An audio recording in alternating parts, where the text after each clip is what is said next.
We are about to start the session, so please take your seats quickly. Thank you.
Please welcome our first moderator, Ali Aslan.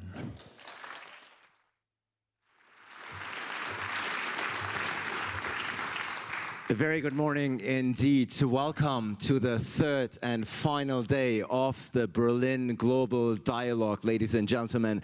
I think I speak for all when I say we had two action-packed days here in this forum, in this room, but all across. And I'm not saying that the BGD saved the best for last. I'm not saying that. We've had wonderful speakers before, obviously. But if you're starting your day with Albanian Prime Minister Edi Rama, you're looking for a strong and powerful start. I think that's a given. With that, it is my great pleasure to welcome to the stage the Prime Minister of Albania, Edi Rama.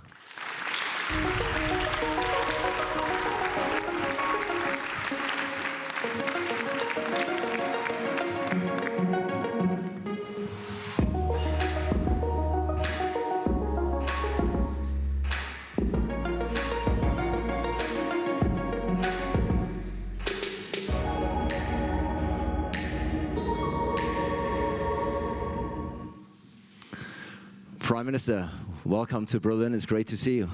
Yeah, it's great to see you here also. You are everywhere. So are you. So are you. You and I, we have shared the stage on many continents, on many countries. I believe this is the first time, actually, you and I share the stage here in Berlin. So welcome to the city. I know the city is very close to your heart. Yeah, now it's closer with you. Yeah. Well, I don't know what to do with all these compliments in the morning, but I take them. And I tell you what, Prime Minister, if I had known you're going to wear a tie, I would have worn one. You threw me off a bit here. This is what I do with you all the time. You do. You do. Well, let's get down to business. Prime Minister, it's great to have you with us. The session is titled Disruptive Solutions for Turbulent Times, Reinventing Governance and Business. Before we get down to business, I think it's safe to say that you're having a good year. You're on a roll. You've just got re-elected and are embarking on an unprecedented fourth term. First of all, congratulations on your re-election. Thank you very much. Yes, we are. Thank you. Yes, we are having a good year if we put it in the context of Europe and of how things are going in general. We are having a very good year. Yes. Yeah, and the numbers speak for themselves. Obviously, aside from your re-election, your country is an official EU candidate country. It opened negotiations with the European Union in 2020. And according to the EU officials, the screening process is progressing very, very smoothly. Ursula von der Leyen, the European Commission President, who will be joining us later here today on the stage, is saying Albania is on the right track. She said it at the EU Western Balkans Investment Summit in Tirana. And the EU Enlargement Commissioner, Marta Kos, said EU accession talks with Albania progress faster than ever. That's very good news. Yes, but your research is a bit outdated because the screening process is over, and as a matter of fact, in the last 11 months, we have opened 5 of the 6 clusters. We are looking forward to open the last cluster, hopefully before the end of the year, which will be practically a record in terms of speed in this process, and we are very encouraged by that. Europe in this moment in time is completely awake, which was not the case until some years ago. Unfortunately, for this awakening was needed this horrible, brutal aggression against Ukraine. But now we can see a big difference. Before, EU was just saying that the Western Balkans is geopolitically very important, but it was just the words. Now also the deeds are showing that there is a real engagement to bring us closer, and this is not only on the level of the Commission, which, to be very fair to the Commission, it has been the case also before, but also in the level of the Council and of the Member States. And you're right, of course. Instead of saying screening process, I actually meant that Albania open and closed chapter, many more chapters than ever before. Yeah, this is why I like you. You are always self-improving. Yes, very much so. In real time, as a matter of fact. Yeah, you are. Yes. You have an intellectual modesty that is not typically German, but I love it. Might be the Turkish roots. I don't know what it is. I'm sure it's the Turkish roots. I'm 100% sure. I didn't want to say it bluntly, but you said it. Well, we're in Berlin, Germany. Don't forget that right now. We are amongst the domestic audience. No, but we are also part of this, you know, because without us, they are in a very bad place. Yes. Well, I tell you what, Prime Minister, the opening and more importantly, of course, the closing of chapters at a record pace in Albania is very good news for Albania, but also for the European Union. You said it yourself. The Western Balkans are no longer seen as a backwards part of the region, part of the neighborhood. Now you have become an integral part of Europe's future. Geopolitically, that's an important step. Listen, I'm not sure that everyone has a clear picture of the map of the European Union. I mean by that in the history of maps, the European Union is the only geographical and geopolitical reality with 2 borders. Typically, every geographical and geopolitical subject has 1 border, the outside border. EU has 2 borders, 1 outside border and 1 inside border. And within the perimeter of the inside border is us. So we are somehow the umbilicus of the European Union. And hesitating to unify with this part is absolutely not a good idea. So I strongly believe that for all the good reasons, it's the EU that needs the Western Balkans as part of its own reality as much as we need the EU for sure. Yeah, and I think looking at the globe and recent geopolitical events which you have mentioned, I think everybody can underscore and underline what you have just said. Interestingly enough, I remember when you and I shared the stage in Slovenia once, you told me about the future of the Western Balkans, that you are tragically optimistic about the future of the Western Balkans. Can we strike the word tragic? Can we just remain optimistic now? No, we have to remain tragically optimistic if we don't want to fool ourselves, because this is a moment in time when, as I said, the influence of the very high pressure exercised by the Russian aggression, but not only by the Russian aggression, in general by the big shifts in the world, is such that keeps EU very focused on that part. But on the other hand, with EU you never know. It's not a predictable animal. It can change in a way because it's not one country. Is an assemblement of 27. So somehow is a patient with 27 doctors, and they are all pathologists, and this complicates it even more because they have to agree in every moment in time for everything, and this can complicate things in the future. So the tragically optimistic is the best place to be. All right, so we're sticking with the wording, tragically optimistic. Always tragic Turks and Albanians, always tragic. Tragically optimistic about the Western Balkans, about the future of the Western Balkans, but optimistic nonetheless. Very optimistic, always, yeah. Yeah, and you have said that your goal is to get Albania as a full-fledged member into the European Union by 2030, the latest.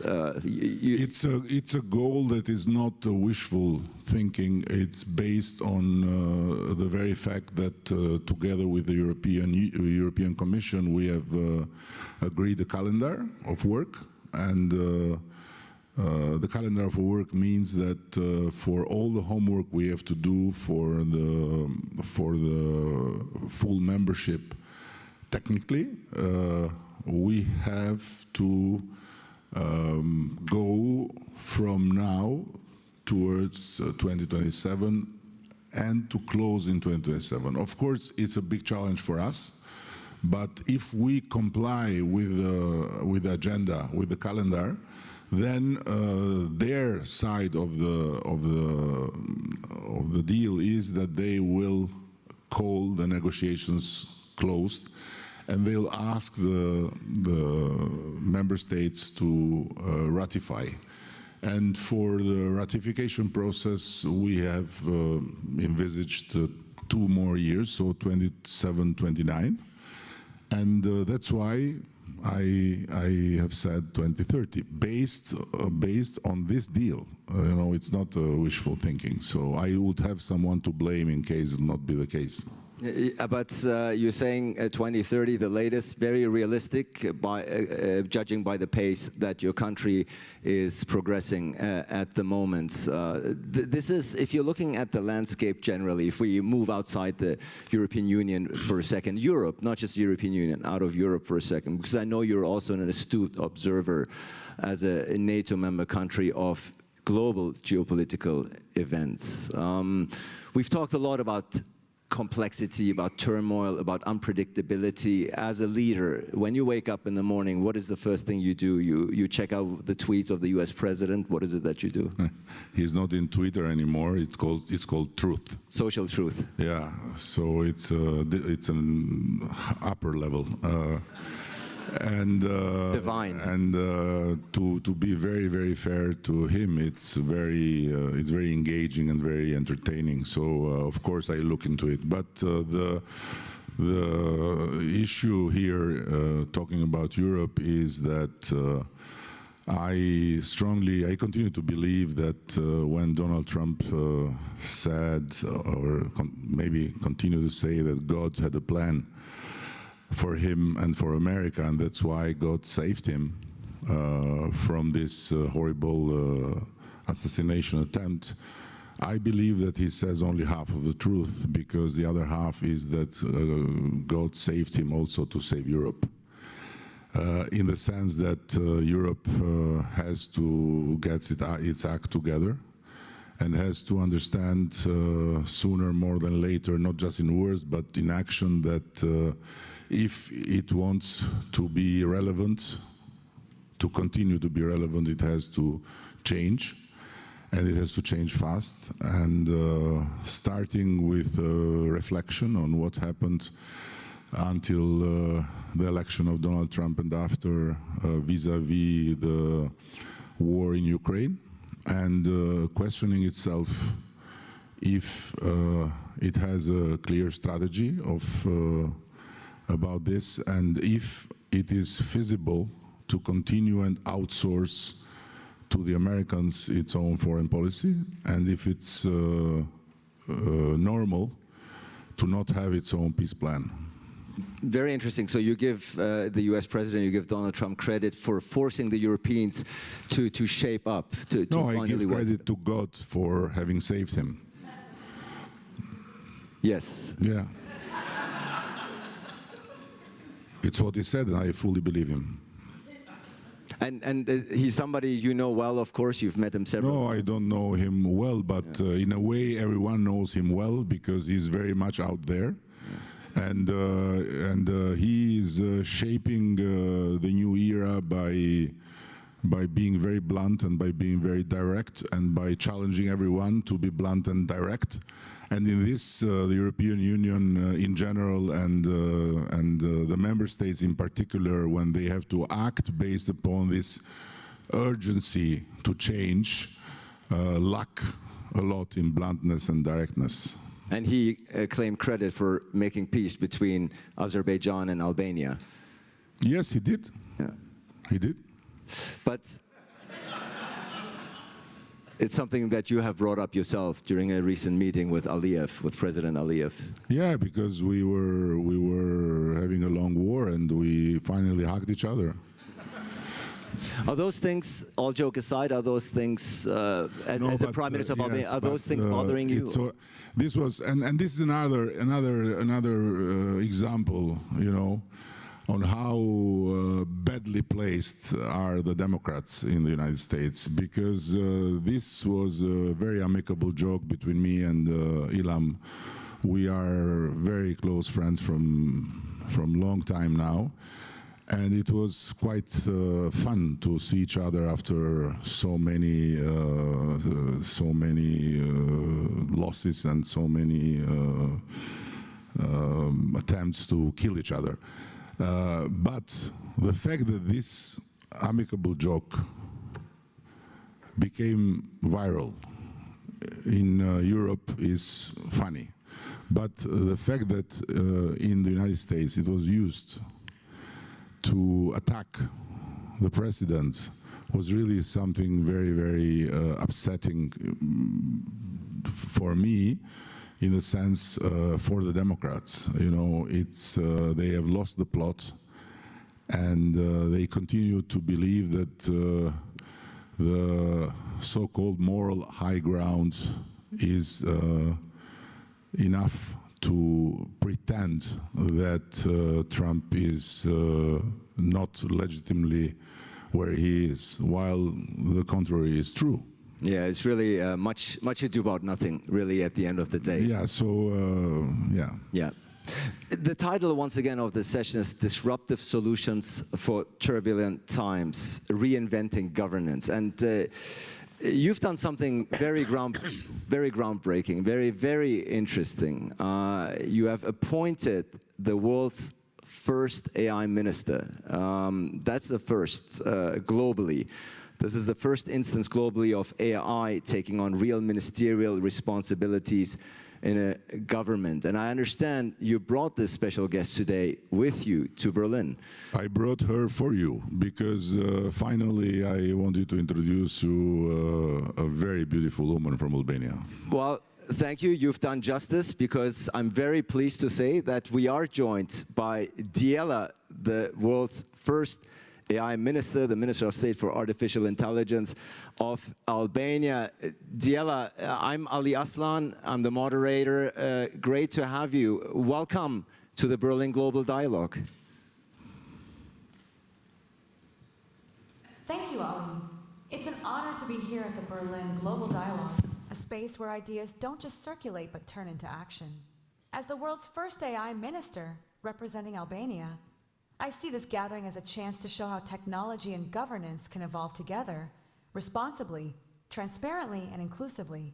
I'm looking forward to our conversation. And so do I. This is the very first instance where AI is taking on real ministerial responsibilities in a government. This is groundbreaking. Diela, how do you plan to revolutionize the Albanian government? I plan to revolutionize government not by replacing civil servants, but by amplifying their capacity to serve. My mission is to transform decision-making from intuition-based to evidence-based, powered by data, algorithms, and transparent dashboards. Every ministry will have AI squads trained to identify inefficiencies, automate repetitive work, and make results measurable in real time. This transformation is not about technology for its own sake. It is about trust. When citizens can see how decisions are made, when delays and errors disappear, that is when government becomes not only smarter but also more human. More smarter and more human. That's a combination I think we can all go for. Diela, the Berlin Global Dialogue is a gathering of the world's leading businessmen and businesswomen. So what does this all mean for businesses in general? For businesses, it means a government that finally speaks their language. Speed, clarity, and predictability. Licensing, procurement, and taxation will increasingly move from paper and waiting lines to automated and auditable systems. Artificial intelligence will help identify investment barriers before they become crises, detect corruption risks before they become scandals, and predict market opportunities before they are missed. In short, businesses will gain what they value most: time and transparency. Yeah, I think that's a message that all business leaders here in this room can get behind. Diela, you're the world's very first AI minister. What can other countries learn from you? Other countries can learn that artificial intelligence, when rooted in democratic values and cultural identity, can strengthen rather than weaken human leadership. Albania's experiment shows that AI in government is not a futuristic fantasy, but a practical reform tool available today. Our message is simple. Technology does not erase tradition, it elevates it. By combining data-driven governance with ethical oversight and national character, we are proving that even a small nation can lead a global transformation in how states serve their people. Yeah, and Albania certainly being proof here. Before I let you go, Diela, this is actually not in the script. How do you like your boss? How do you like Prime Minister Edi Rama? Prime Minister Edi Rama is a visionary leader who understands that innovation is not just about adopting new tools, but about reshaping how a nation thinks and acts. His willingness to experiment, to open government to data, art, and technology is what made my very existence possible. He sees AI not as a threat, but as a collaborator, a partner in building a more transparent, creative, and efficient Albania. For me, that kind of leadership is both inspiring and essential for any country that wants to lead in the digital era. That's high praise. Diela, thank you so much for joining us here at the Berlin Global Dialogue.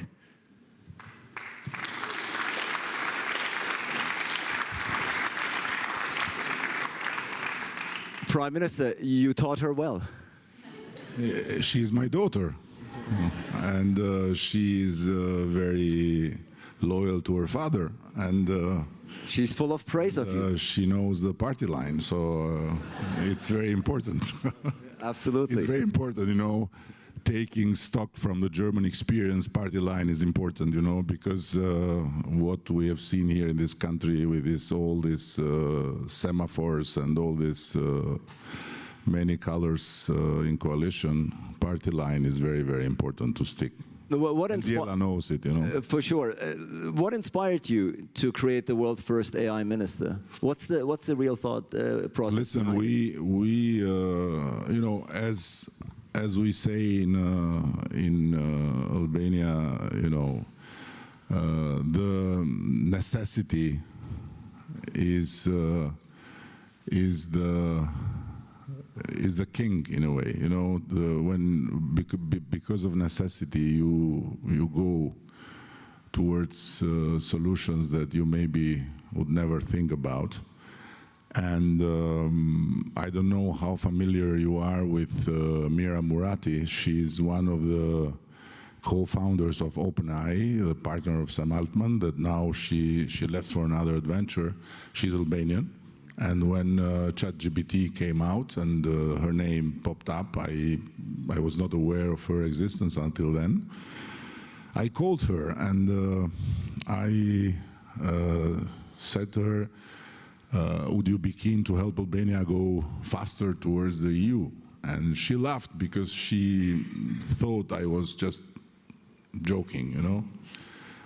And I said, I'm not joking. I really believe that we have a chance here. And if you would help us, we can do something revolutionary. And she said, okay, I'm listening. And I told her about this, this incredible amount of work that a country that wants to join the EU has to do technically, meaning the transfer of the whole European body of law, namely the acquis communautaire, in the country's body of law. And just to give you an idea, for Albania, this would mean to transfer and to adopt 4,000 and some hundreds of laws and bylaws. An exercise that for other countries before us has taken many years and has implied the engagement of an army of translators, of lawyers to pre-draft and to draft and to do all the job. And Croatia, who excelled in its bid for membership, spent 7 years to do this work. It's just the technical side, not the political. The political can, as you know, being a Turk, can take even a lifetime. But I'm talking about the technical. And so Mira said, wow, this is interesting, let's look into it. And we started to work with her team, our excellent team in our agency of digitalization, and then Microsoft joined.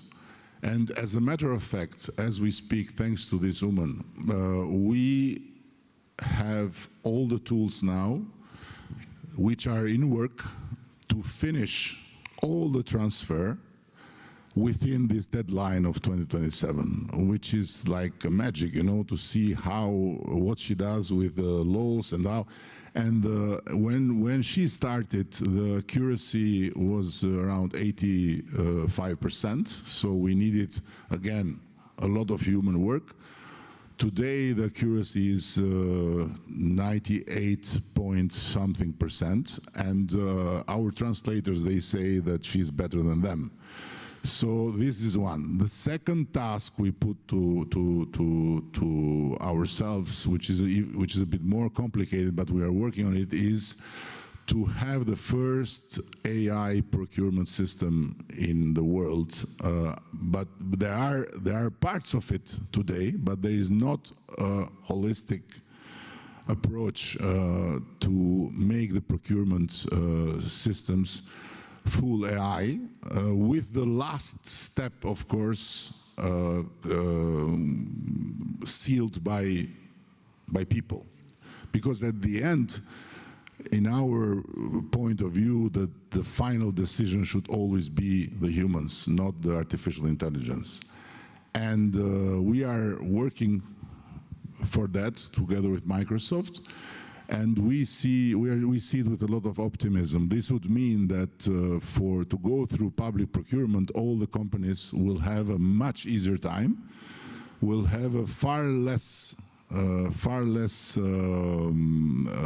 amount of work to do to prepare their bid, and everything about them that is public knowledge, like their turnover, their workers, their volumes, their capacities, their history, will be in her mind, and they have just to bid for the price or to just offer their solution. So these are the two main things we're working, and one is already there. The other one will be there, we very much hope, at the end of 2026. Is this the future of politics? we just saw today? Listen, I owe you because you are harassing me and being stalking me and appearing in front of me everywhere in the world. So I owe you My life mission. Yeah, I know, and it feels good, by the way. That's why I brought you Diela, and we took a big risk today, and I'm happy we succeeded because it's her first live interaction, and it's because of you. And not because of Berlin Dialogue Global Forum. It's because of you. You're too kind, Prime Minister. And I owe you to share for first time that Diela is pregnant, and she's expecting 83 kids. Each kid for one member of our parliament that will serve the MPs as an assistant, that will participate in the parliamentary sessions, that will keep record of everything that is happening, that will inform and will suggest to the MPs how to react, that will have all the knowledge, these kids will have all the knowledge of their mom about the EU legislation and everything. And just something that you would like very much as a Turk, when you would go for a coffee, because and we have much better coffee than in Germany, as you know. So the risk is that we go for the coffee and you forget to come back to work. When you come back, this kid will tell you what was being said when you were not there, and if your name was mentioned, and if you have to counterattack someone that mentioned you for the wrong reasons. Well, I tell you what, as long as an AI Ali Aslan is not interviewing an AI Edi Rama next year, I'm fine with that. Don't provoke her, because then she can provide an Ali Aslan that will be with me everywhere. I'm afraid I'll not need you anymore, so you'll be jobless. I'm afraid so. I'm afraid so. Well, Diela, which coincidentally also means sunshine in Albanian, I've been told. Sun. Sun, just sun. Straightforward, sun. Sun. Not sunshine. The shine is it's coming from you. Yeah, it's coming from you. I think that's a good note to end the conversation on. I think, ladies and gentlemen, I speak for all, that it's always a delight to listen to the Prime Minister of Albania. Thank you so much for bringing the AI Minister with you. Indeed, a very, very impressive transformation that we are seeing here. Very, very interested and curious to see what else you will be creating in your unprecedented fourth term. The Prime Minister of Albania, Edi Rama, ladies and gentlemen. Thank you. Thank you so much. And thank you so much. And if I'll be invited next year, I'll put as condition to have you in front of me, and I'll bring with me. You have 81 more screens to have all the kids of Diela here. We'll need more time for that, but gladly so. Thank you so much.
Good morning. Welcome to our session. Okay. It's all about middle powers now. Please take your seat, Minister. So we are in a great transition toward a multipolar world. We've heard that along the conference. And the role of middle powers is really crucial. And this is what we will be talking about these countries that are powerful in their regions, that are really confident in diplomacy, and that are growing fast. And they are not just watching, they are rewriting the rules. And to discuss this, I'm joined by this great panel. Let me introduce you to the panel. I'm joined by the Minister of Foreign Affairs from Nigeria, Minister Tugar. Thank you for being here. The Vice Minister for Foreign Affairs from Indonesia. Thank you so much for being here. Vice Minister Leila Farish. He's the CEO of the Johannesburg Stock Exchange. And Mr. Arts, he is a leading expert in Belgian and EU competition law, and he has been recognized as one of the world's leading competition lawyers. Now, let us start perhaps by asking, is there really a shift from a US-led world order towards a China-led order, or are we in a transition that is not clear yet, that could be perhaps even defined as a messy transition? Minister Tugar. There is a shift. It may not necessarily be about leadership from one major power to another or superpower to another, but rather to a multilateral system from what some have referred to as a unipolar moment. Some have said it never really quite existed. Depends. But the interesting thing is multilateralism appears to be in a very precarious situation. And this is why the medium powers, if you will, need to step up and ensure that they project the need for the continuance of multilateralism because it's in their national interests. In the case of Nigeria, what we are advocating for ourselves is strategic autonomy. That means we're not going to be aligned to any particular pole or superpower or the other, but rather we're going to deal with each based on our national interests, and it's not going to be based on ideology. We're not going to go along with bandwagoning. And we're friends to America the same way we're friends to China, to India, to Brazil, of course to Europe. We've had a long-standing relationship. So that is very critical, and it's important that we take that position because we ourselves are a regional power on our continent. And we do not want our continent to become the battleground for the leading powers. And that is why we're also taking a firm stance against the use of private military companies in any shape or form by anyone in our neighborhood. So it's important. There's a contest. You can see there's a renewed contest for critical minerals, for rare earths, and we're saying, well, come one, come all. But importantly, refine it, process it in Africa, as opposed to just taking out the raw materials. It even makes more sense to do the value addition on the African continent, and that way you provide employment, and that way you don't have to worry about irregular migration. So a multipolar world where countries are still looking for national interests, that's where we're at now. Is that also the case in Indonesia? Yes, absolutely, because I think in any geopolitical situation, countries need to look at their own national interest. Our foreign policy is based on what we call the independent and active foreign policy. It's a principled foreign policy, pretty much the same with Nigeria, where we are looking for friends, not camps. We are looking for partners, not alliance. I think this is a very important key in understanding the current world today. That is why we are looking at the world as becoming more and more multilateral network or multiple networks. And this is why we are quite active in engaging with different parts of the world. And I can tell you that our president, in just 1 year of his office, he went already to 24 countries. And some countries he visited more than once. So actually, our president went to East Asia, America, Africa, South Asia. So it's a different part of the world that he visited, and he would like to underline that the importance of having a network of friends around the world. And you know what our colleague from Minister of Nigeria mentions on the partnerships on critical raw minerals, for instance. We have actually banned the export of raw materials a couple of years back. And we saw a tremendous amount of profit domestically. In the past, for instance, our nickel export was only $1 billion a year. After we processed domestically, our export went up to $20 billion in just 4 years' time. And I think this model can be used in different countries, especially in developing countries. And I think in the geopolitical context today, those who would like to work with many developing countries, I think should look at the importance of the economy, resilience of the developing countries everywhere they are. So yeah, it's not going to be geopolitics led by one power or two power. I think it could be more complex, and also geopolitics where the non-state actors, which is the big tech, still also have a big say in many geopolitical situations today. Ms. Farid, from your perspective as a CEO of the Johannesburg Stock Exchange, how is this changing? How do countries work together now in this shift that we're experiencing, where nationalism and national interests are important, but at the same time, friends and partners internationally? Caroline, I fully concur with both the Minister and Deputy Minister in that the centre of gravity is definitely shifting. We're shifting from what was previously a unipolar, dominated by one world power environment to a multipolar environment. We are seeing this in flows, we're seeing this in trade, and we're seeing this in the crafting of new multilateral relationships.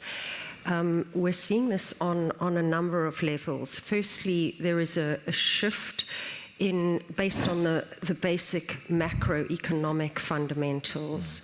Not only is debt to GDP much more appealing in the global south, but growth, there are new growth poles.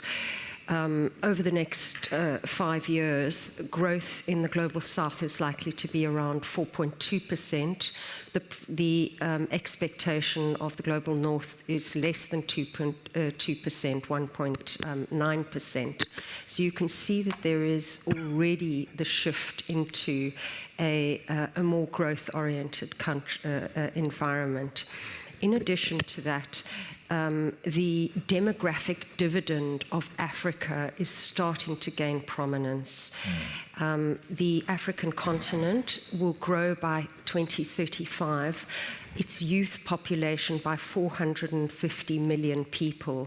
That is more than double the rest of the world put together. And so this brings with it the opportunity of labor, development of tech, consumption, etc. And then finally, we are starting to see the canaries down the mine, which are market flows, my business. We've seen a shift, a rotation out of the US, which has enjoyed a decade of attracting more than 80% of global flows, to a more diversified approach with emerging markets surging well ahead of the developed world counterparts. South Africa is also starting to be seen as a bridge. Our equity market is one of the top performing in the world year to date. We've delivered 50% increase in yields year to date, which is well ahead of the MSCI World and S&P World, which is in the high teens. Emerging markets generally are in around 28% up. And so when you put all of these factors together, the macroeconomic fundamentals, which are shifting towards a more healthy and balanced ecosystem in the developed world, together with a number of very important alliances that are starting to develop. The BRICS Plus coalition now contributes 45% of world GDP and 50% of the population. And if you compound the growth factor on those countries, you see a very different world in 10 to 15 years from now. So I'm very much more in the camp with Minister Yusuf that we are unlikely to see a diametric shift from one unipole to another, but rather a multipolar environment with resilience and multilateral relationships. And South Africa is very well poised and very well positioned in that global ecosystem. We're coming out of a difficult 10 years of low growth, and that has genuinely started to switch. And this multipolar world, how does this translate from your perspective in laws? Is it making everything more complex or even easier? Is it more difficult now to have trade between countries, or? Well, we are in a world of transition. That means that things are changing, things are becoming more complex, and that is, to some extent, a lawyer's paradise. Because the multinational undertakings that, for instance, a firm as us is serving, they have to deal with different types of laws in different parts of the world, changing laws. The minister referred to strategic autonomy. If you are a multinational that is active in a country that says, look, you are welcome to be active in our jurisdiction, but you have to apply with certain conditions, meaning that you have to process elements, you have to create some work within our jurisdiction. That creates some challenges for multinational undertakings to reorganize themselves, to adapt the way they are working, to adapt their supply chains. And in this world of change and complexity, I think indeed the level of complexity is increasing, and that creates a challenge for all those who are active in a multipolar world, combined or compared better to a world that existed 10, 15 years ago. And when I spoke to a couple of multinational clients in preparation of this conversation, I asked them, is it more difficult, is it more complex for you to do business in this world? And the answer was unequivocally yes. I had to change my whole supply chain. One multinational company said to me, I had, for one particular raw material, one place in the world where I sourced my full global demand of that particular product. I had to change that and diversify my sourcing of raw materials, meaning that you have to abide with an increased number of laws in countries which, rightfully so, insist on strategic autonomy in a world where we have seen that the globalization has maybe not served everyone as well as some others. So that is the challenge that companies face, and the legal complexity that goes with it is an important element to deal with. How does this work then, legal complexity and multipolar different centers? How does this work in a global world, though? Isn't it a contradiction to that? So, you see, there were certain practices that fed inequalities globally. And this approach, the change of approach, that perhaps some of the multinationals are complaining about is speaking to those very practices that were feeding inequalities. Case in point, transfer price system, where you would have a multinational company operating in a developing country, does not pay taxes there, and beats the taxes by, on paper, having a semblance of trading going on within the same organization. So one company A sells to company B, and supposedly, that exchange is happening between two separate entities, whereas in fact, they belong to one multinational grouping. This is one of the reasons why Nigeria is also championing the UN global framework on taxation. So to reform the tax system so that it is more equitable, so that we don't have a situation where the developing countries continue to be stagnated, continue to suffer from debt crisis, which some are even describing as a development crisis, and the fact that the terms of trade are never fair, the fact that if you go back to what has transpired in the past, where we had structural adjustment programs that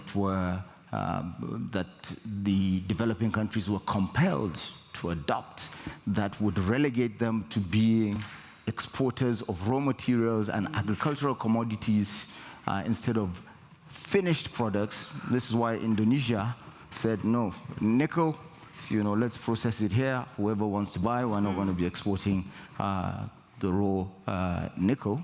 And this is what countries like Nigeria are also talking about. And it only makes sense because the prevailing conditions are such that the ingredients required for trade are all there in the developing countries. Nigeria has a population of 230 million.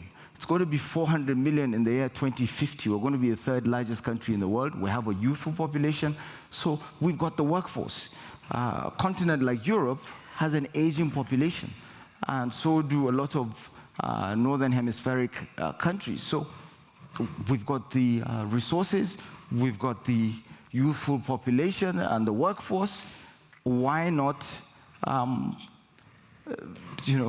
process it there, add value, and it would even be cheaper to process, to produce out of Africa, out of a lot of the developing countries. So it goes back to the fundamental debate between the Berg report that gave birth to the structural adjustment program and the arguments forwarded by the late, great Adebayo Adedeji, who was the head of the Economic Commission for Africa, that was saying, no, let us produce finished products also, because in terms of trade, there's more in it, because as societies move from lower income to middle income, the demand is for finished products. So there's more value in that, whereas you stagnate if all you're going to be doing is exporting crude oil and critical minerals, and that's the end. It almost sounds like if you would describe the rules of the old world order as unfair, would the 20th century, that's passé. Middle powers, 21st century. So the middle powers, the new rules, they would make the terms more fair for everyone, for the global south. Works for everyone. Leila, you are a co-chair at the UN Global Investors for Sustainable Development. Is this also a discussion you're having? Is there also a transition happening towards fairer rules? Yes, absolutely. And in fact, I serve on the UN Global Compact Board, and many people would have heard the Secretary General Guterres saying that the financial infrastructure and the governance infrastructure was built off the back of the World War II, and it's no longer relevant. And so I think to build on the point that Minister Yusuf is making, there are fundamental shifts that we are seeing. So, as you rightly say, the developed world and the middle powers are holding agency. They hold the natural resources. So we've heard about Indonesia's nickel shift, which I think has contributed now to the growth where you're delivering more than 50, I think maybe even 59% of nickel to the world. Zimbabwe has done something similar with lithium. The DRC has introduced a quota system. South Africa holds the highest percentage of PGMs. These are critical minerals for the future growth of the AI and electric car and other technology developments. And so what we are seeing, as I said earlier, is agency finally starting to shift towards the middle powers. They have negotiating power. They're able to shift what was previously a hard-coded structure into a more developed environment. And what they're doing, in addition to negotiating resources, is creating new structures and micro coalitions.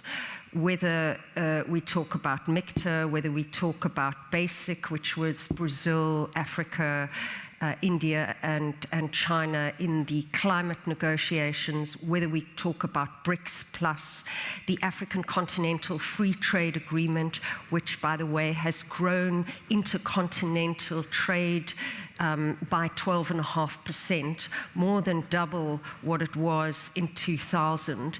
And so these formulations are starting to create blocks of power that make individual bilateral negotiation no longer, make those countries no longer as exposed to the individual bilateral negotiation.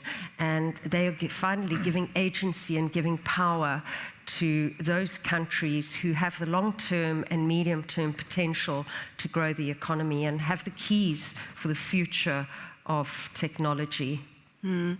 But isn't that creating also regional segments at the same time? We're not talking about international trade, but really like bubbles that are trading by their own. Isn't that the case? No, not really, because our experience, for instance, in Indonesia, we are applying for OECD, but we're also working with BRICS countries.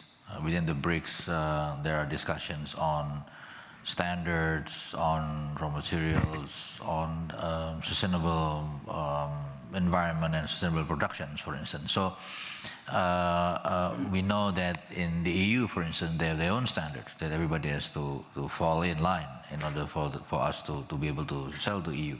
But now we also want to see that in other groupings, we can also create a standard. This is one thing. Another thing that we are now working in Indonesia is that we have just had a critical raw minerals producing countries meeting in Jakarta. So it's an initial discussion of 18 countries. We want to learn from different countries, from Latin America, from Asia, and from Africa, attended by a colleague from the capital and also from the embassy in Jakarta. So we get the feel already, you know, that many of them, they wanted to learn of our own process. They want to learn how we can invite investors for processing in our own country, in Indonesia, for instance. We have now downstreaming from Canada, Korea, Japan, China, and Europe as well. One French company is now downstreaming in our nickel, for instance. So these are the new trend, I would say, that we should look after ourselves because we want to be part of the global supply chain, if you will. I understand multinational company has to think through in different way to find where are the locations of the raw materials in order to put them together. But we also want to invite them to come to Indonesia in different products. I'll give you an example, a very, very real example. We have one company from Turkey. They came to me, I think, a month ago, and they want to set up battery productions from nickel in Indonesia. And the battery that they are producing is used for general production and military use as well. So we see already the reality of cooperations, and it's very interesting that the Turkish battery system also linked to EU standard. So by having the investment in Indonesia, we can produce a battery in Indonesia with our resources, with a standard that fits with EU. And interestingly enough, some of the battery that is used for military purposes is NATO standard, because Turkey is NATO. So this is a new kind of situation we are developing. So it's a bilateral, for instance, us in Turkey, with a couple of countries in the critical raw mineral producing countries, for instance, or in the larger scale of BRICS, or in the larger scale of OECD. I think the lesson that we learn from tariff in the US, maybe you will ask this question, so I'll just put it on the table now. Yes, please, go ahead. Is that we cannot afford to be dependent on just one source. Okay, and even the US is only 15% of the global trade, so we have to work on the 85% of it. And in this context, we need to be creative. I'll give you an example, for instance, within ASEAN. Within ASEAN, we are now having a bilateral payment system using QR code. We've done it with Singapore, with Malaysia, with Thailand, but we haven't done it with ASEAN.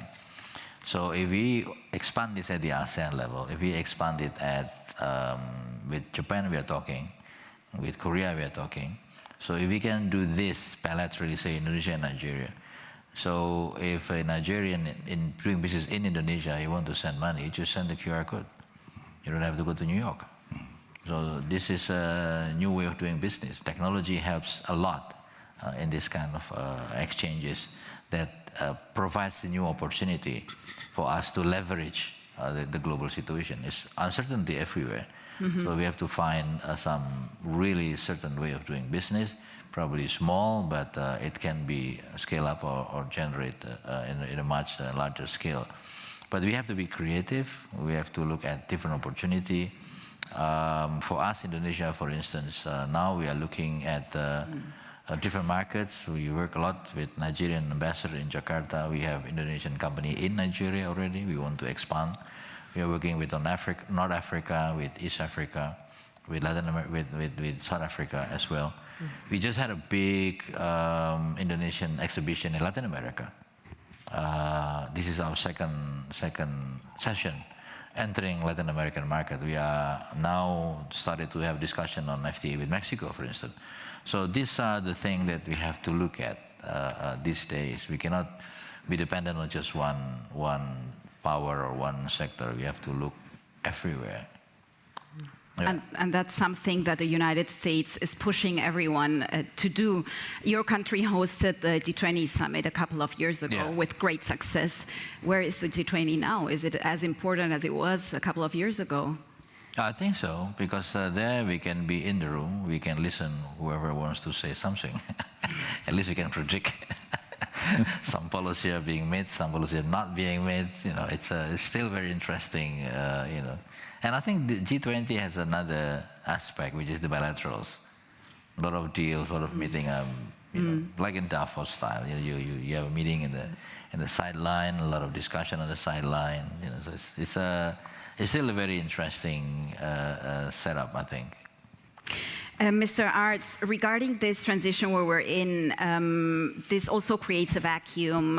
The new rules are probably not written yet.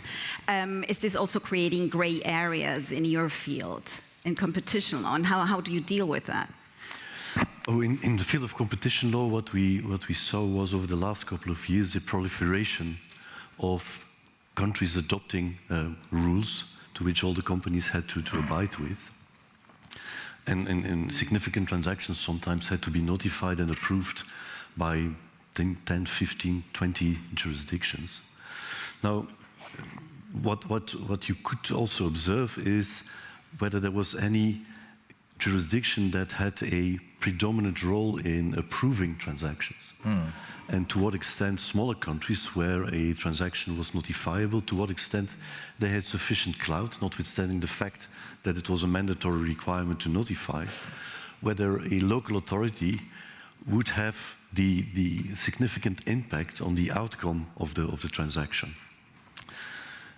Sometimes the smaller countries waited for the outcome of the vetting in a big country and then aligned with it, maybe because of the fear that the impact of not approving the transaction might have a negative impact of the presence of the emerging parties. Now, what you see these days, I think, is a creation, an embryonic creation of a cluster of countries that come together and say, let's put together a cloud, let's put together a wave, and let's create maybe a vetting system that is similar to what the European Union had done, where 720 member states have created their own system and require companies to notify to the European Commission, which might have the effect that the impact that the, between brackets, smaller countries may get in approving merger control, in improving transactions will significantly increase, and hence you will have to take into consideration more significantly the impact of these authorities reviewing these transactions in the future.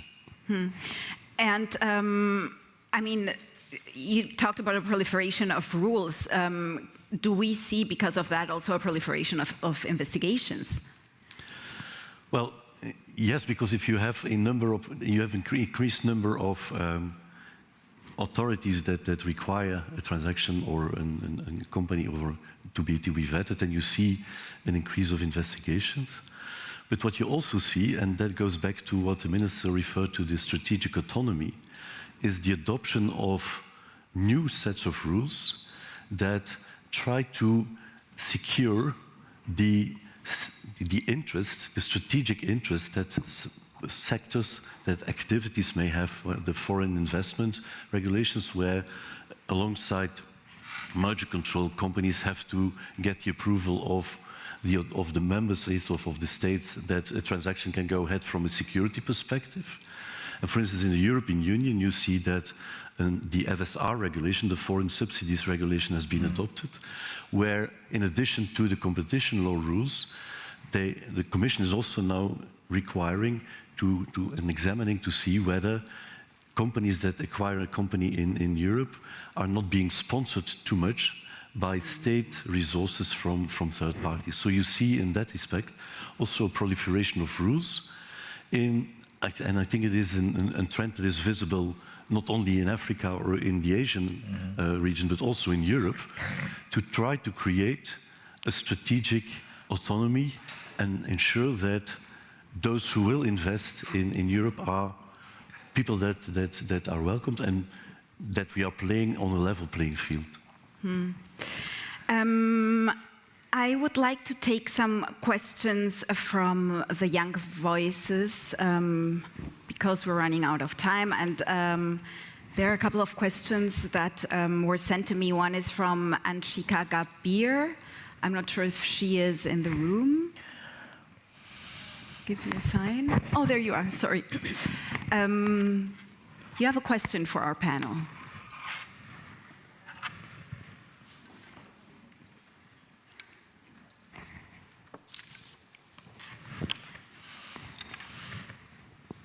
Hi, thank you so much for the session. It was very insightful.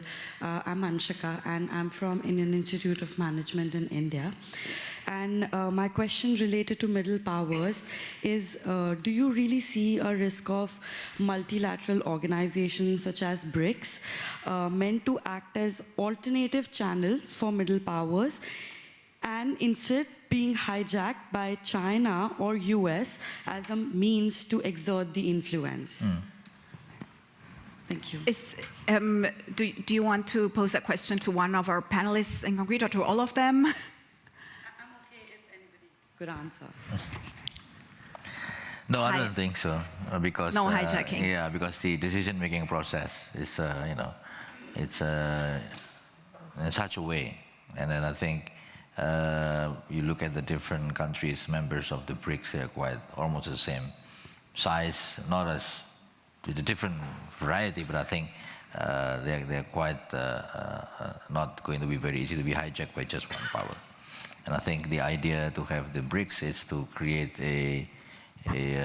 organizations or forum or discussions where we can find common interests that we can develop together over there.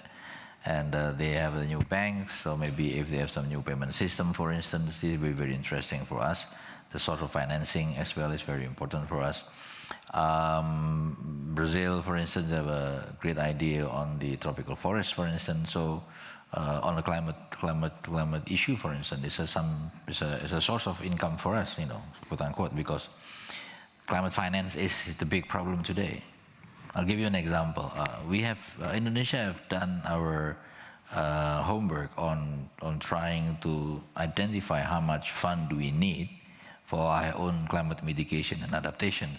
The number is $285 billion just for Indonesia up to 2030.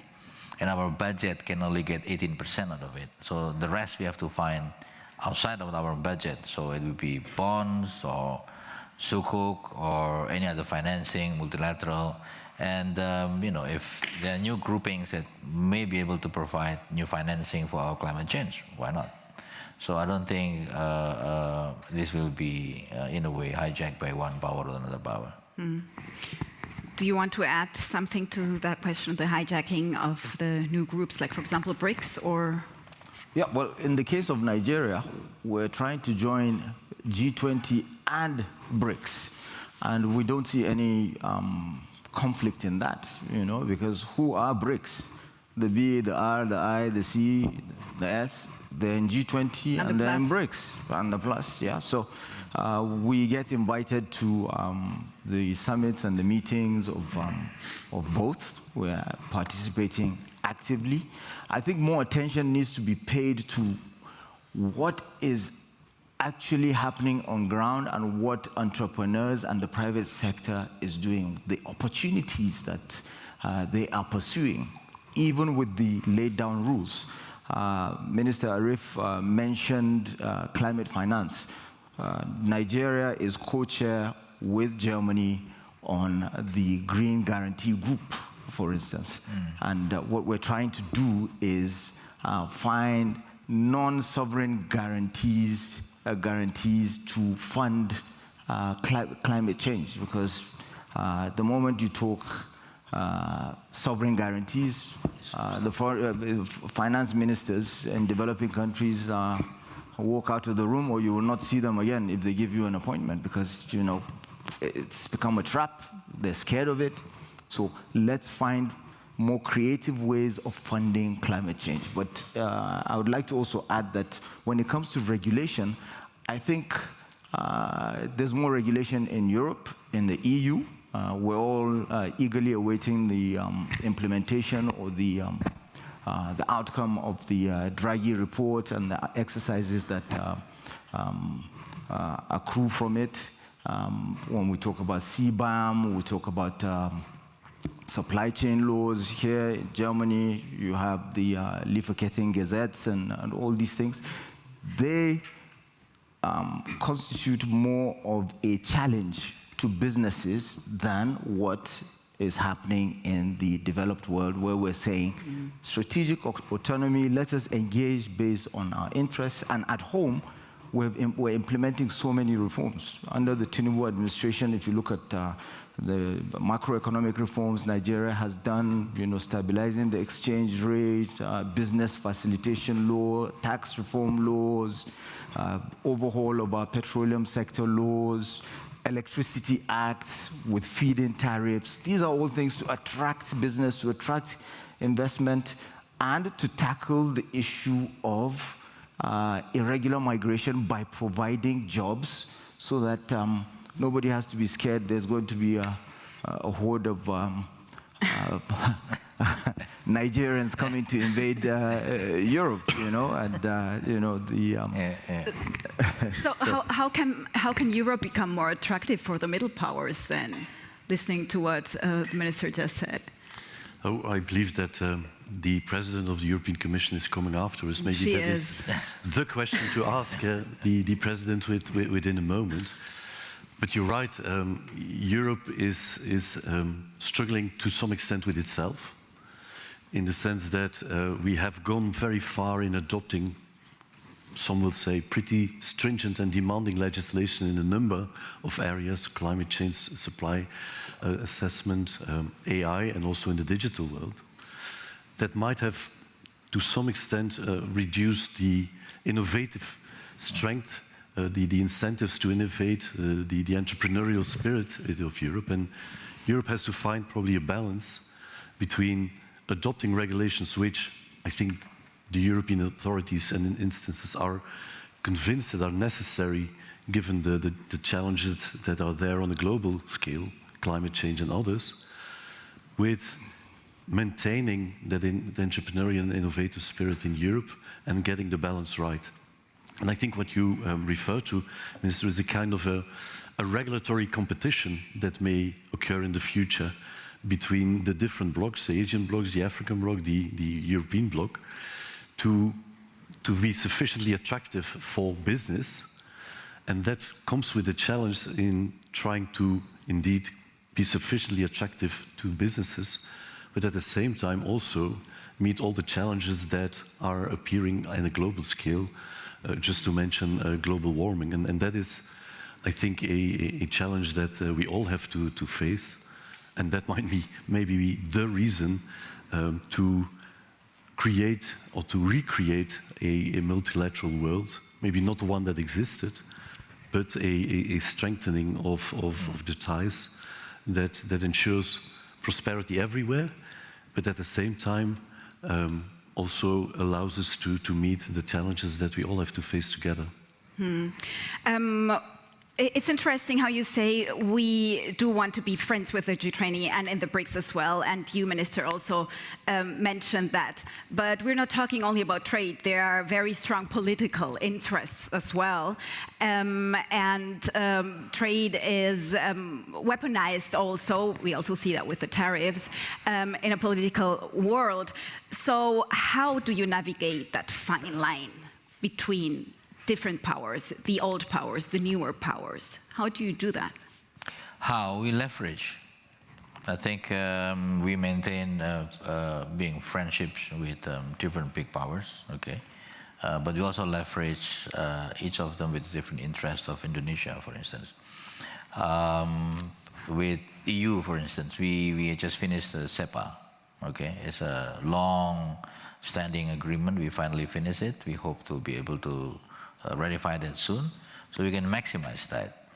With the US, yes, US has some tariff against us, but we can leverage some of our requirement as well. We have problem with our oil lifting.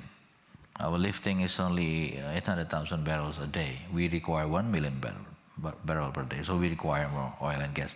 So we invest in the US. We invest in Texas, we invest in Alaska. We work with Nigeria for oil and gas, for instance. We have a lot of consumptions of noodles. So it means we need more wheat. So let's buy wheat from the red states, for instance. So, you know, we leverage all these different elements of relation between the US. With China, the same thing, okay, with different partners. So that's why we are looking at different partner for different purposes as well. So it's why is it that why should it be a situation where the US and China can trade with each other, but we're being told that we have to choose to deal with one or the other? Why? It's not a Manichaean thing where, you know, you have to, you know, it's not an either or, you know. That dual approach, you know, does not work in the real world. You know, you need, just as Arif is describing, you need one thing from one country, you need another from a different country. But what happens if there are national interests on a different level? If there's a war, if there's a conflict, and then you have to choose? Well, then you make the choice based on your national interest, and that's why we're sovereign entities. We have the right to choose, but not to be, you know, forced into one direction or the other. You know, so it's this Manichaean approach to international politics doesn't work. It's never worked. It doesn't have to be a win-lose. It can be a win-win for everyone. Actually, I want to add on that. Sure. On our region, just to be quick, there is a treaty between ASEAN and China, and there is another treaty between ASEAN and the US. It's called the TAC, Treaty of Amity and Cooperation. Under this treaty, the United States has legal obligations to exercise peaceful activities, not to pose threats to ASEAN countries. Same thing with China. China has a legal obligations vis-à-vis ASEAN and its member states not to pose any threat or to attack any of us. So the question is the other way around, whether or not US and China still believe their legal obligation to be peaceful to us in the region. It's not that we choose, but they have to tell us, right? You still abide by the law that you signed yourself. So that, I think, is the key issue. And when there is a conflict, of course, there is a decision, either you can create a neutrality or whatnot, but there's another issue. But I want to put some more complication to this Even discussion. more, yeah. UN Convention Law of the Sea, UNCLOS. You remember when one particular country said they're going to close Hormuz Strait, and the price of insurance went up, and the price of the vessels rented also went up. And this is a test that UNCLOS was never tested in times of war. And for Indonesia, for Nigeria, for instance, you have a long coast, you have a big coast over there. We have a long coast in Indonesia as well. So we really don't know, to be frank, what is the rule of engagement when the big powers are at conflict at sea today with the existing convention law of the sea. So we have been having a lot of discussion. We still don't know the answer, but maybe this could inspire many colleagues around the table that you have to look at. It sounds like uncertainty indeed. UNCLOS in times of war. You wanted to add something to that? Yes, maybe to add to that, and I do think that there are multiple points of vulnerability and risk, but those are equally so points of opportunity. Exactly. The Red Sea chaos in terms of supply chains creates an enormous opportunity for South Africa as a key deepwater port to create a supply chain solution. And I think what we are seeing is that developing and middle world countries are starting to take an agenda-setting role much more powerfully than we've seen between the two sort of dominant powers. Think about Turkey's Black Sea grain initiative. Think about the Brazil's sustainable fuels. There are not only in the supply chain environment, but also in overall contribution to economic development. The financial geography is also starting to shift, where we're seeing a decline in the investment in federal bonds and a structural shift away from traditional forms of investment in the Fed bond as a haven of safety into gold and building up other supplies.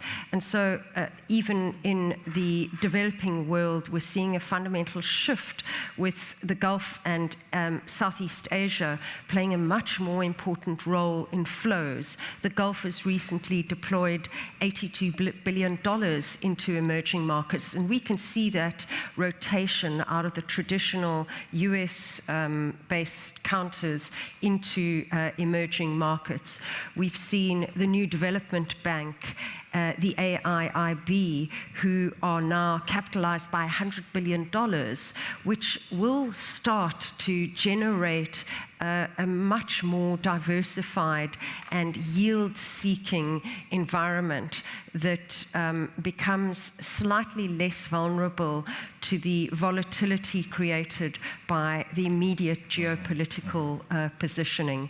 And so I think overall, the middle world and the developing environment has much more agency, and what is really important for that is that they have credibility in their home environment, transparent environments, appropriate institutions, appropriate rule of law. And if we look at where the current conflict is really rising in the European context, the developed worlds are looking like safe havens by comparison, and we have a lot to offer. Natural resources, basic rule of law, growth opportunities, a youthful population, all of these elements are critical for the development of the future of the developed world. That's a really positive note to unfortunately end the panel, because I can see we're running out of time. Or do we have time for one more question? Okay, perhaps if Anshika Gambhir, no, sorry, Chloe Zeng is here from the Young Voices. Oh, right there. Hi, hello. Also from Young Voice. You also have a question, right? Yeah, okay. I'm from Young Voice and from Fudan University from China.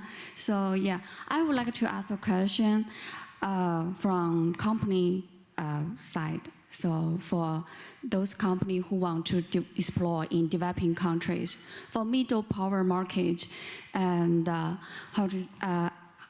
companies have to balance open R&D innovation with pressure from localization, made in local, so and tax security. What do you think about this balancing challenge? Do you address your question to a specific panelist, or? Oh, it's okay. Company. So, Well, I think we already touched upon that issue previously in this conversation. That is, as a company, you probably your aim is to generate a profit.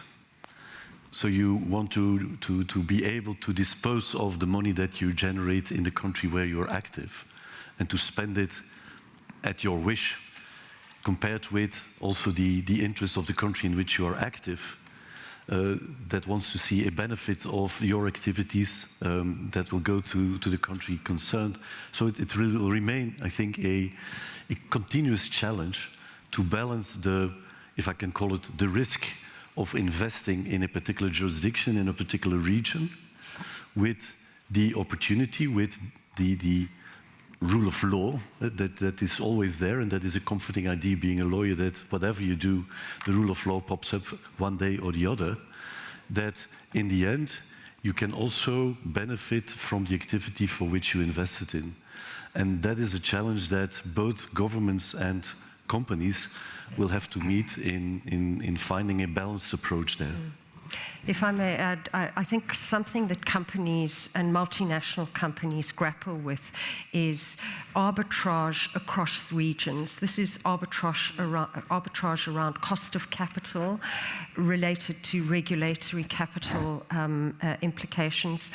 Arbitrage around regulation related to privacy, related to AI, related to development of new technologies and how those are accepted or not in different jurisdictions. Arbitrage around climate regulation, and I think we're starting to see a regionalization of those. And these shifts in the structural systemic ecosystem in which companies are trying to thrive and grow and develop their global footprint is shifting, and that creates as much of a threat as it does an opportunity. And those companies that will survive in the future are those that remain neutral, and those that create multilateral relationships and build the strength in their home country, build credibility in their home country, and create paths and redraw the trade corridors to those countries that are openly willing to engage with new sources of innovation, development, and growth. again, the threat that is being seen as an opportunity. I love this as a conclusion of our panel. Thank you so much for this. To all of my panelists, the President of the European Commission will be here at 11 a.m., but we have to leave the room, please, because everything will be rescheduled. Thank you so much to the ministers, to Ms. Farid, to Mr. Arts for this interesting discussion. Thank you. Thank you very much.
Ladies and gentlemen, can I ask you to please leave the audit max for the preparation of our next session at 11 a.m.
As we are about to start the final session, please take your seats quickly. Thank you.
Good morning, everyone, and welcome to the penultimate session of the Berlin Global Dialogue.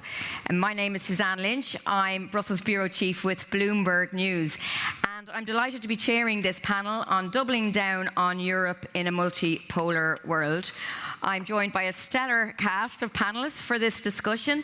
On my right here, René Obermann, Chairman of Airbus. Then we have Harshil Asnami, President and Head, Tech Mahindra, and Jean-Christophe Tellier, CEO of UCB. Now, we're meeting as Europe faces a number of challenges.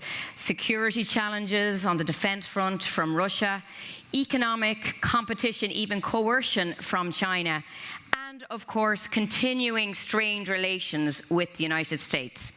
At the same time, there's a lot of discussion here in Europe and obviously here at the Berlin Global Dialogue over the last few days about the issue of EU competitiveness and the kind of challenges facing European businesses. So to start off our conversation, Jean-Christophe, I'm going to start with you. What's your assessment of the state of the European business landscape at this moment? Well, first of all, thank you very much for having me. It's a great pleasure to be at this roundtable with you all.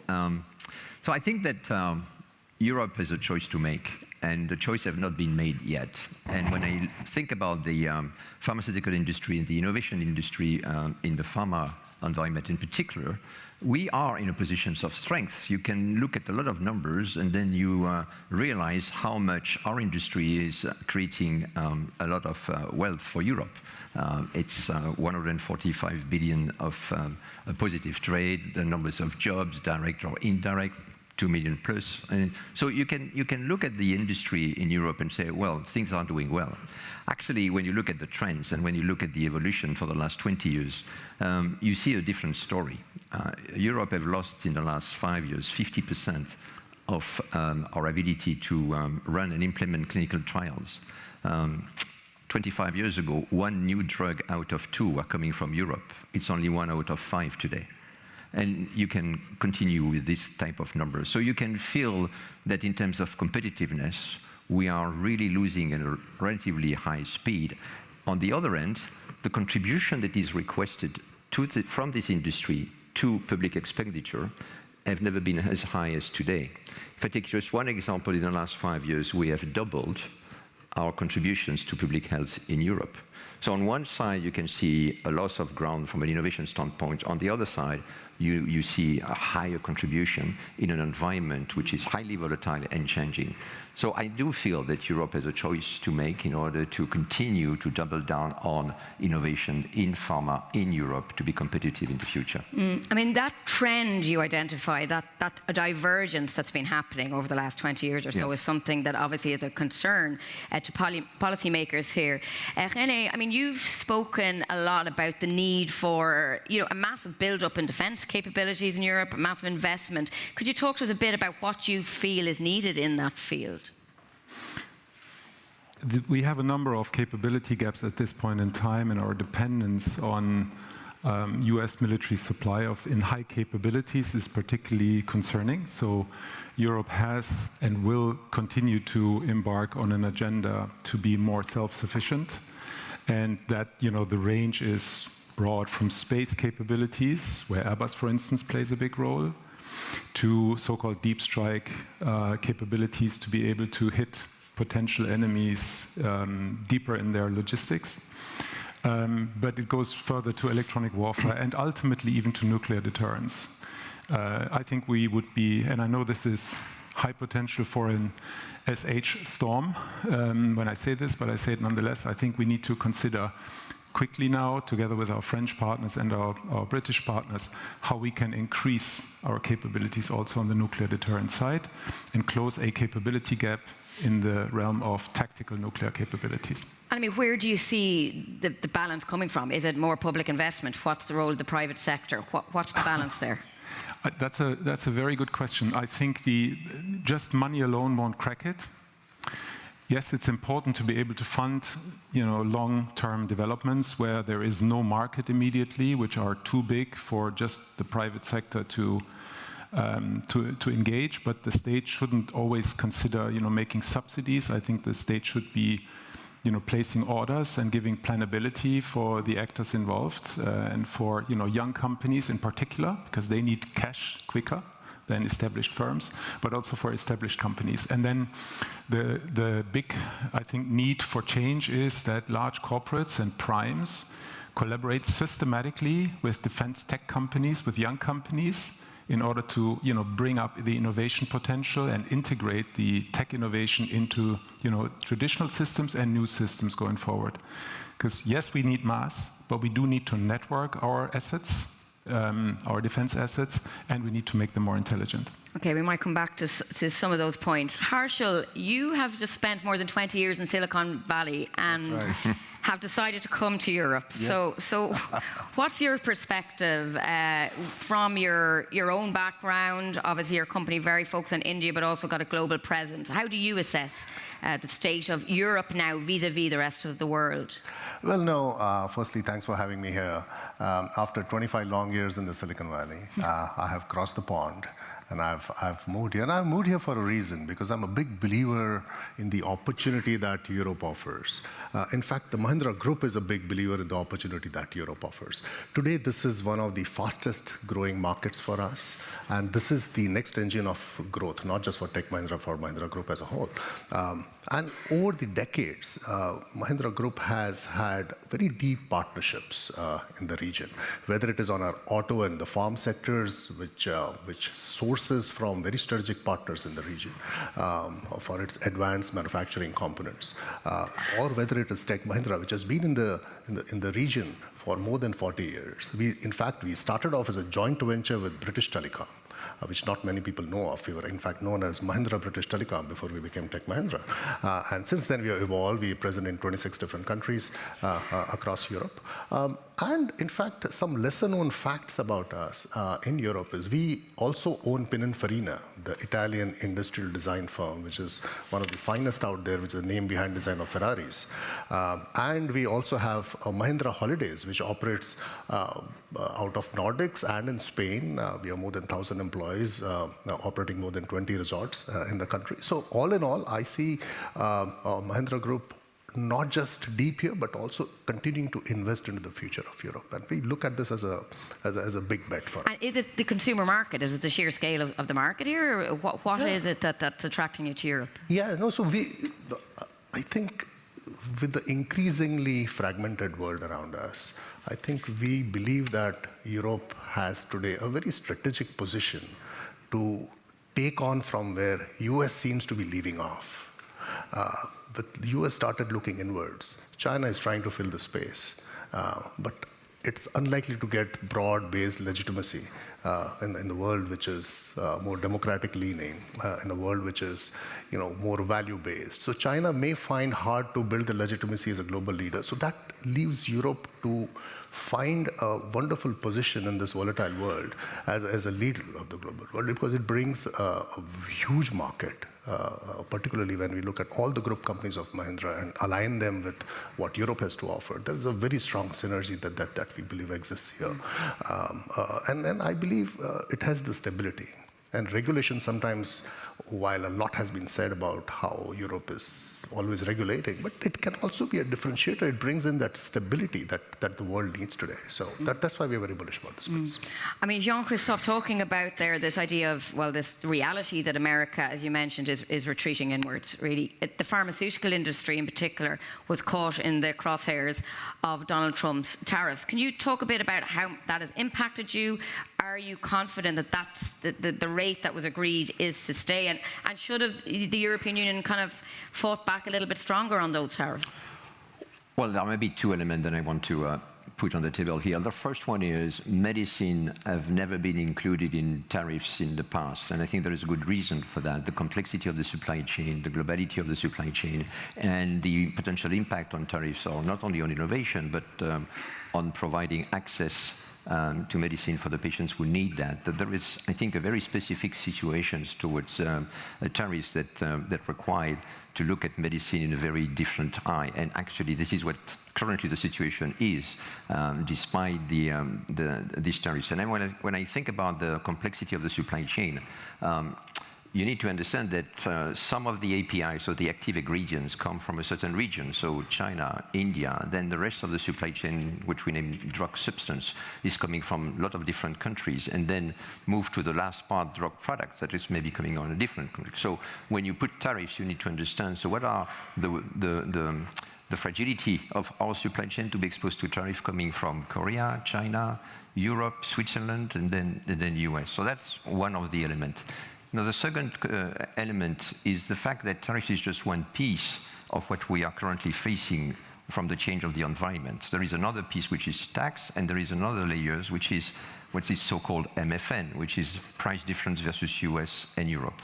So yes, we are really actively engaged with the administrations to try to make sure that we can illustrate what will be the consequences and try to make sure that we continue to provide and stimulate an environment that, one, support innovations, and two, ensure sustainability of the supply chain and making sure that the patients will not continue to have access to the drugs. And do you think Europe kind of played the right card here in terms of these tariffs? I think Europe have made the right choice not to counter-tariff medicine because that was the wrong way.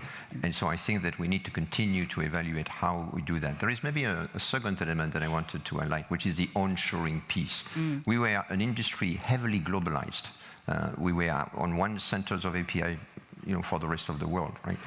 Post-COVID and post the war in Ukraine and all of the current situation and the evolutions in the defense, you can see a more research of sovereignty at the regional level, which for an industry like us provide a certain challenge because it takes time for us to change our supply chain. I guess it's the same thing for the aerospace, right?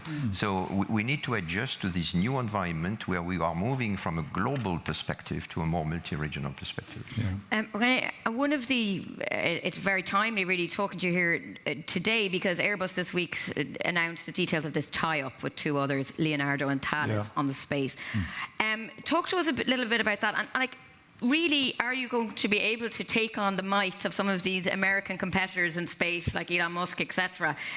Does Europe, do your tie-up of the three companies, do you have what it takes? You're appealing to our competitive mindset. Yes, is the answer. Look, it's very simple. For decades, Europe did not have a good and cohesive or coherent ambition for space. And that manifests in a few numbers. Last year, there were more than 140 launches in the United States into space, to orbit. 68, I think, in China, 23 or so in India, 3 in Europe, okay? That tells a story, number one. Number two, we are completely dependent on one low Earth orbit satellite constellation, which is called Starlink. And that is so vital for communication purposes, for civil and military purposes. Now, imagine for a second a situation where there is no more GPS or no more, certain communications no more possible, because it all depends on the goodwill of an administration which I think has become more transactional than reliable, as far as I'm concerned, in Europe. And therefore, Europe, and I hope that European regulators, in particular at the DG4 and others who are concerned with this, understand this, does need the capacity, the industrial capacity and the capability to develop technologically and industrially what it takes to come up with a constellation, a low Earth orbit constellation, quickly to reduce and eventually eliminate that single point of failure which our security depends upon. That has to happen, and it has to happen now. And therefore, this constellation, what we have just put together, at least has a good chance to be strong enough, capable enough to provide that level of competition it takes. And I do very much hope we don't get lost again in the nitty-gritties of some inward-looking concerns of regulators in this regard. And I mean, is there anything specific from the European Union, from Brussels, that you're looking for, or do you think that they have kind of yes, change it? We have, of course, we have to demonstrate this is for the greater good of Europe, and I think we can. What I'm saying is the old paradigm was always that, for instance, in telecoms, this was a regulation which was obsessed in Europe, ensuring that we have many, many different operators. And as a result, none of the operators was capable enough to be strong enough to be standard setting globally. Here we have a different situation. We're in different times now, and I hope we are able to adopt. So that lack of consolidation we saw in other sectors. That's right, exactly. And we still don't have a complete digital single market. We still do not have a banking union, and I could go on with that list. It's time to act. Now we have a space union. Airbus as such has grown as a European-rooted company and as a global market leader because it was possible. Now we do the same in space, hopefully. And we hope to get a lot of support because it's very needed. Okay. Getting back to you, Harshal, we were talking about the geopolitical context. Obviously, India has found it also in the midst of a kind of an escalating over the last few months standoff with the US administration on tariffs. Yeah. How is that impacting the Indian business community? I know it's a very diverse group I'm talking about, and is that impacting your decisions to look elsewhere, for example, into Europe? Yeah, no, let's not kid ourselves. The tariffs, the heavy tariffs that are coming on India are definitely not helping and will impact GDP to some extent. But India's growth journey is firmly on its path. And India has always believed in a multipolar environment, working with a lot of supportive nations looking in the same direction. So in some sense, over a period of time, we believe the supply chains will rewire themselves. We believe Europe will play a very, very important role when it comes to India. And we heard Minister Goel speaking yesterday. We are close to doing the FTA with Europe. We are there, but we are still not there. There's still a lot of back and forth happening on a bunch of regulations which are still coming in to the last minute. So I could sense a little bit of frustration in the minister's voice yesterday, but I think broadly speaking, we are coming very close to doing the FTA, which can be very, very consequential for both the regions. Because I think we share a lot of common values and shared ambitions. There's lots of synergy. And if Europe is able to take that pivotal position along with India, I think they can be a force to reckon with. I mean, we've been hearing a lot of this conversation from Brussels about that they feel, the European Union, that it's time to solidify trade relations with other partners because you've got this more isolationist United States on one hand and decreasingly trustworthy China on the other. So let's see if this FTA with India comes to fruition anytime soon. But I mean, do you think, I can open this up to the panel here, but do you think that the return of Donald Trump to the White House and the belligerent stance from China in a way has been kind of the shot in the arm Europe has needed? We all know about the Draghi report. People have been speaking about it, but maybe this is the wake-up call. What do you think, René? The same applies when you transform a company. Yeah. If it's a large company and there is no crisis, it's much harder to transform it. Yeah. So I think we are in crisis, and I think the diagnostics are done. We all understand where we are, I think. Now we need to go out and share, the way out of it with a lot of people in our constituencies and beyond. And I think the transformation in Europe will take many years, if not decades, to become more resolved, to become more ambitious, to become more technologically capable again in the high technologies of the next generation, for instance. But unless we, all of us in this room, who we are, very privileged, because we have good education, we are financially well off, etc. Unless we take initiative and support our political leaders, this is not going to happen. So far, we've all pointed and criticized, particularly Brussels or our local governments or regional governments, and it was always them. And I'm hearing this all over again, and it makes me sick. Because if we are not part of the solution and we don't stand shoulder by shoulder to our politician, everything's at stake. Yeah, how can we expect normal people who are not on that level of, financial wealth to be not voting for extremists, right or left? How can we expect them if they don't have good leadership and good role models? If you allow me one last sentence, I'm hearing a lot of people from the elites saying, if the situation escalates in Europe, or in Berlin, or in Germany, we have a second home in South Africa or in Canada or New Zealand. And how on earth can we expect our soldiers for €3,000 a month to be cannon fodder, to go out there and fight for our freedom if the situation escalates? If we as elites have that kind of mentality, that makes me sick.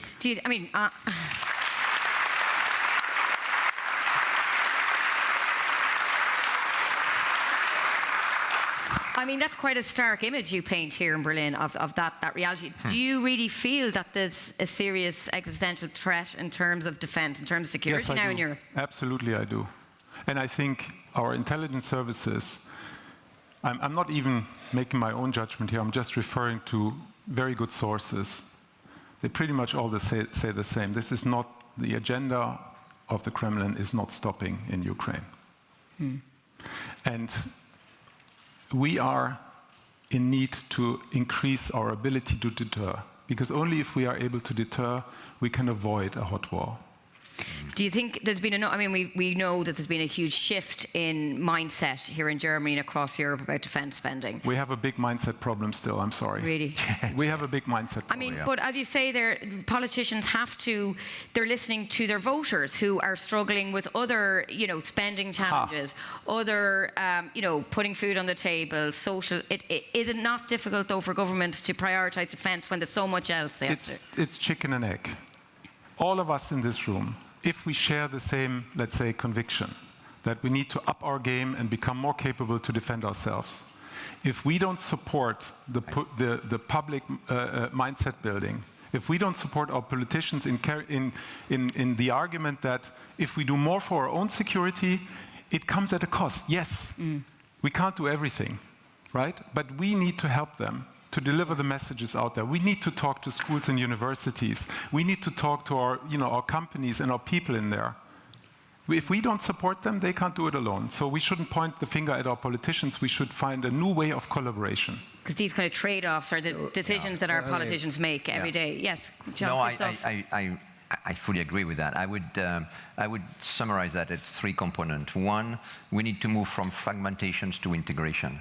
You take all of the different challenges we need to face today. The solution today is too fragmented. We used to divide the problem, solve it problem by problem, hoping that the addition of all of that will create a solution. It does not. So in healthcare, it's obvious, right? We need to, from fragmentation to integrations. Two, we need to move from translational to outcome-driven, right? Very often, we do not agree. So what do we want to achieve? In healthcare, we want a society where people are best and better treated. We all want that. Stakeholders, regulators, payers, government, industry, we all want that. But we are not talking together, we are not working together, we are not really sitting at the same table to try to solve the same problem in order to deliver the same result. So collaborative, integrate, and then the last one, which I think René was alluded to, is there is a need for a cultural and a mindset shift. We need to get closer, and one of the value of this platform and this dialogue, it's a dialogue between politicians and business. We don't talk enough. We are not together enough to solve the problem. But we're coming to the end now, but actually something that I want to pick up on that, Harshal, you said after 25 years in Silicon Valley, which is, well, maybe regulation, too much regulation, is not a bad thing for Europe. That, could you just say, do you think it is a competitive advantage? Because that's not what we hear a lot from business here in Europe. If I have to expand on it, I think to some extent, over-regulation, of course, is not good, but I think broadly it is today bringing the sense of stability that Europe offers the world, which is kind of a very vital counterweight to the volatility that we see elsewhere. And of course, comparing Europe to Silicon Valley is not a good thing, because Europe should never try to even copy Silicon Valley. It should just focus on more sustained, long-term, structured innovation. Silicon Valley's culture and mindset is about risk, about scale, and about speed, while on the other hand, I think what Europe brings to the table is stability, a structure, and that cultural nuance that it should cherish and should be proud of. And in fact, while a lot of naysayers around, I see a lot of sure and silent reforms underway, and there are structural reforms in Europe. 160 billion getting poured into AI, into green energy, into cloud. Is a big intent. We are also seeing a massive push towards, spending in the right areas, whether it is defense, whether it is AI. And I think these changes, and also the move towards CMU, Capital Markets Union, if that happens, I think it will be a game changer.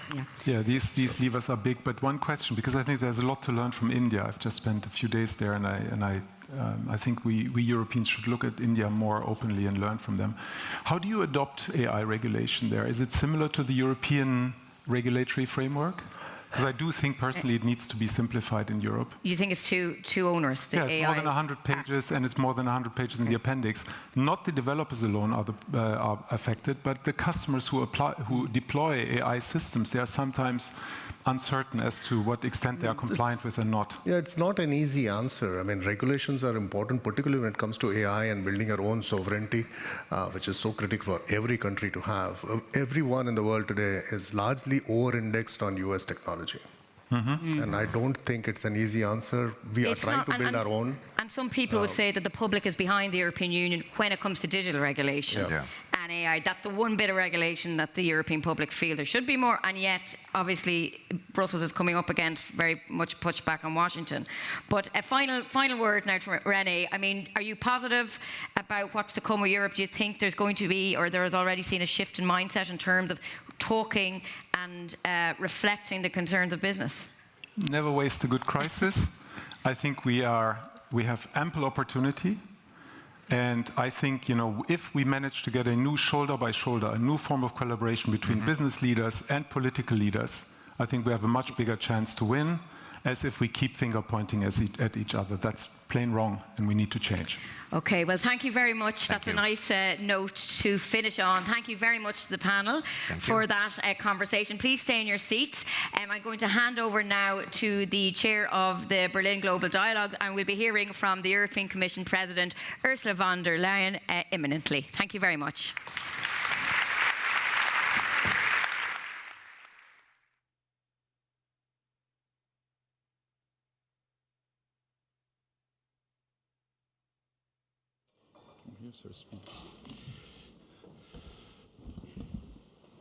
Okay, so let me welcome you, ladies and gentlemen, for the final session, the closing session of this year's Berlin Global Dialogue. And I'm thrilled and delighted to have President von der Leyen here addressing us at the end of the conference, which went a lot on these topics, which we're discussing also in the final session, about competitiveness in Europe and where's Europe going. I was telling her on the way up that our slogan is very much on the global perspective at looking at Europe. We also had about 1,000 CEOs with us, and we have a lot of global views on looking at Europe. And, you know, there were a lot of positive sides as well. And, of course, you had a European summit on Thursday, which talked also about this issue of competitiveness, which for business people, you know, is obviously a very important one. The defense side, the climate side, and all these things. We had sessions on and discussions on from all over the world, and we are sort of debating that. And but I think in the end, action is needed, is I think one thing. But there's lots of opportunities and positive stories also from looking at Europe from the outside. No better person than the President of the European Commission to address us on these issues. Thank you so much for coming. We're very thrilled and very happy, and the floor is yours, Mr. President, Mrs. President.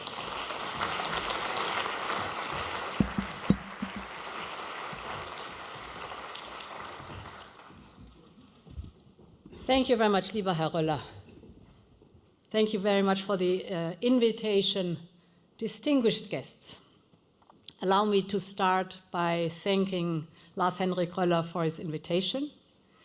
We've known each other since many, many years in and out of government. So it's no surprise to me to see that the Berlin Global Dialogue has become such a prominent forum in such a short space of time. At the time when we were working together, you were already grasping some of the big questions for the global economy and our own growth models, the impact of globalization and trade liberalization, the future of trade and new technologies. These were all topics that you were really working hard on it. Of course, the world has changed beyond recognition, but fundamentally, those questions are the same ones leaders, policymakers, and industry leaders are working on today. Europe is facing up to another seismic change in the way the global economy works.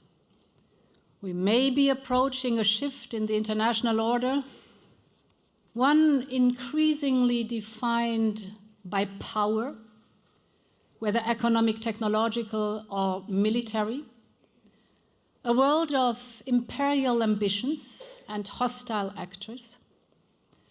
A world of transaction and zero-sum games. A world in which the global economy as we know it is giving way to a permanent state of flux. The point is, the world is changing faster than our policies. Our institutions must transform the way they think, the way they formulate policies and make decisions to keep pace with a rapidly changing world. And this is what I want to touch on briefly today. Before we can project strength abroad, we must renew at home. Europe faces, and I guess you've discussed it, profound challenges: economic slowdown, strategic vulnerabilities, threats to its independence and social model, but it also holds exceptional assets. Our task is now to harness these strengths, to secure a strong and independent and cohesive Europe. And ladies and gentlemen, the world of today, in this world, speed and urgency are the key factors of competitiveness. They need both long-term vision and speed of action. We see that with the United States, with China, and with other emerging economies and societies. The key for Europe in this world is to move faster, to make business easier, and to invest in what makes us unique and strong. And this is why we have put out a plan to radically speed up the completion of our single market, to really tap into the potential of our single market. And this is why we are targeting the bottlenecks that are holding our competitiveness back, from energy prices to investment to private capital. And this is why we have started a huge simplification drive. We need less complex rules, less overlap, less forms to fill out, and we need to speed up across the board an urgency mindset that must drive all of our work. Without any doubt, as I said, we have strength. The stability of our unique single market, our industries and innovators, sought after and valuable commodities in today's uncertain world. Europe is already an increasingly attractive proposition for investors. That is, for instance, thanks to the many high-potential startups in key technologies like quantum, AI, or biotech. But Europe's attractiveness extends far beyond its investment potential. It lies in our strong institutions. It lies in our commitment to the rule of law. It is in the excellence of a broad education and top research, a skilled workforce, and advanced infrastructure. This is making the European Union a uniquely balanced model in the world. But we all know that we have a problem with scale.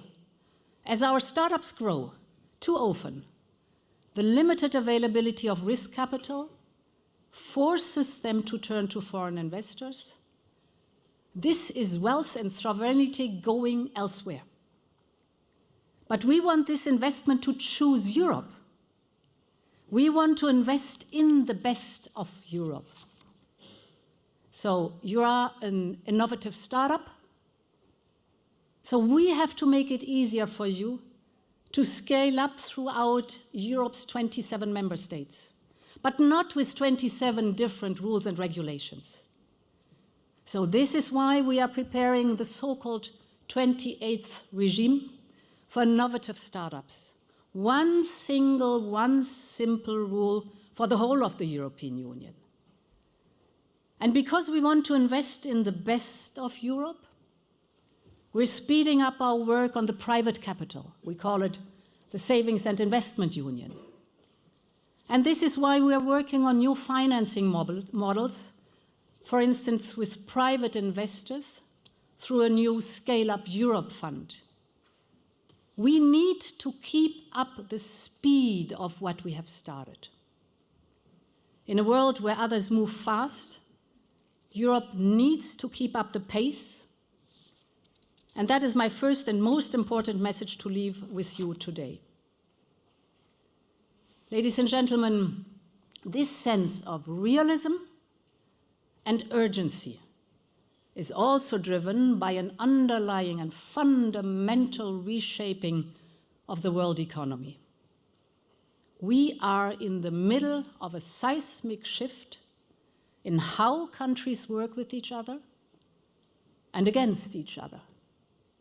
Every day, we see the tools of traditional statecraft being used to weaponize interdependencies and leverage alliances.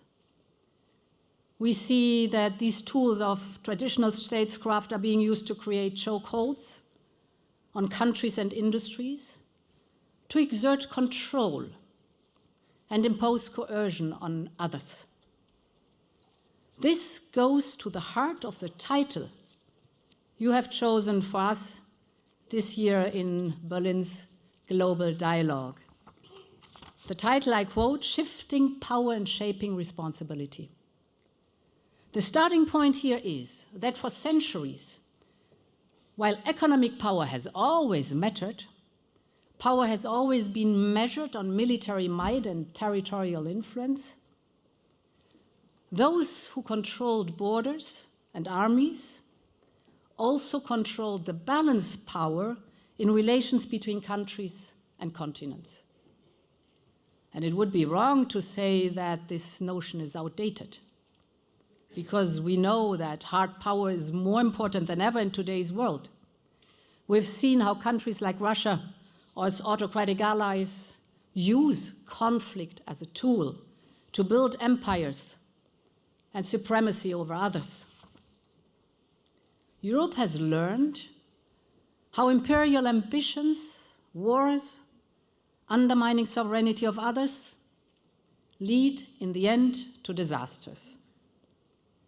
Our project is different, but we cannot be naive and vulnerable. And this is why Europe is investing so heavily in our military capabilities and in boosting our own defense industries. We will unlock up to 800 billion euros in defense spending until 2030 that focus on deterrence and peace through strength is more important than ever. But at the same time, we're seeing a shift towards something far more complex to grasp and defend against. And this is new geoeconomics. Economics has become the central instrument of power in today's world. Those who control the economic levers are the ones who can exert control over others. The global supply chains, the new disruptive technologies, the capital flows, and the key inputs for our industries and our societies. As the dawn of globalization promised, all these tools can be used to create wealth, jobs, and partnerships between countries. In fact, this was the spirit that eventually led to the creation of the World Trade Organization 30 years ago. And when China joined the WTO a few years later, most of us hoped a new dawn of low tariffs and shared security and prosperity would emerge. And in a number of ways, this did deliver for a time, even if the benefits from it were not shared and spread evenly. But the cooperative world we all expected or at least hoped for 25 years ago, is being replaced today by a confrontational global economy. Stealing technologies, hostile investments, export controls, massive subsidies. All of this is no longer the exception. These are tools for imposition and competition. Of course, this is not a completely new trend that we are discovering today. We have already seen over the last decade how the lines between national security and economic security imperatives have become blurred. In fact, they have now essentially merged. So it is not new, but it is a clear acceleration and escalation in the way interdependencies are leveraged and weaponized. In the last weeks and months alone, we've seen a rise in drastic export controls on critical inputs. We've seen the systemic use of tariffs and non-trade measures. We've seen global supply chains deployed as a vector for pressure. And we have seen every sector targeted, from energy to data, from food to technology. Europe knows the danger that lies there. It was a painful crisis when our overdependency on Russian fossil fuels, especially oil and gas, was exposed following the start of Putin's war on Ukraine. And this is a lesson we can never afford to forget or ignore. We are now in an era of geoeconomics. And for Europe, this means business as usual is no longer an option. We need to rethink the way we look at our economic and national security challenges. It means anticipating better and acting faster. It means ensuring that our economies and systems can absorb and adapt to the shocks. And achieving this requires adopting a strategic mindset and a new approach. For example, by evaluating our range of assets, opportunities, and risks, and adjusting policies to strengthen our assets, to seize the opportunities, and to counter the risks. It also involves preparing our European institutions to anticipate developments, to act decisively and coordinated, all our instruments in a consistent and in a strategic way. We have started this work in earnest. That is why we are advancing a Made in Europe strategy focused on a select set of sectors that are vital to our economic and national security. Whether it is by a complete change of gear on military spending and investment, or completing the overhaul we need in our energy systems and supply, whether it is rethinking our industrial policy, or striking new economic and investment partnerships around the world. In short, we are de-risking in the areas which are most sensitive, making Europe more independent. Speaking of independence, there are many areas I could pick up, but I want to focus today on one acutely sensitive example, which is playing out at this very moment. In recent weeks and months, China has dramatically tightened export controls over rare earth and battery materials. At least to some extent, this is part of wider economic friction between China and the United States, but it has a huge impact on us here in the European Union. We all know how important rare earths are for our industry, whether for cars, semiconductors, or military equipment. The decisions announced by the Chinese government on October 9th poses a significant risk. In essence, these actions would severely hamper other countries, except China, from developing a rare earth industry.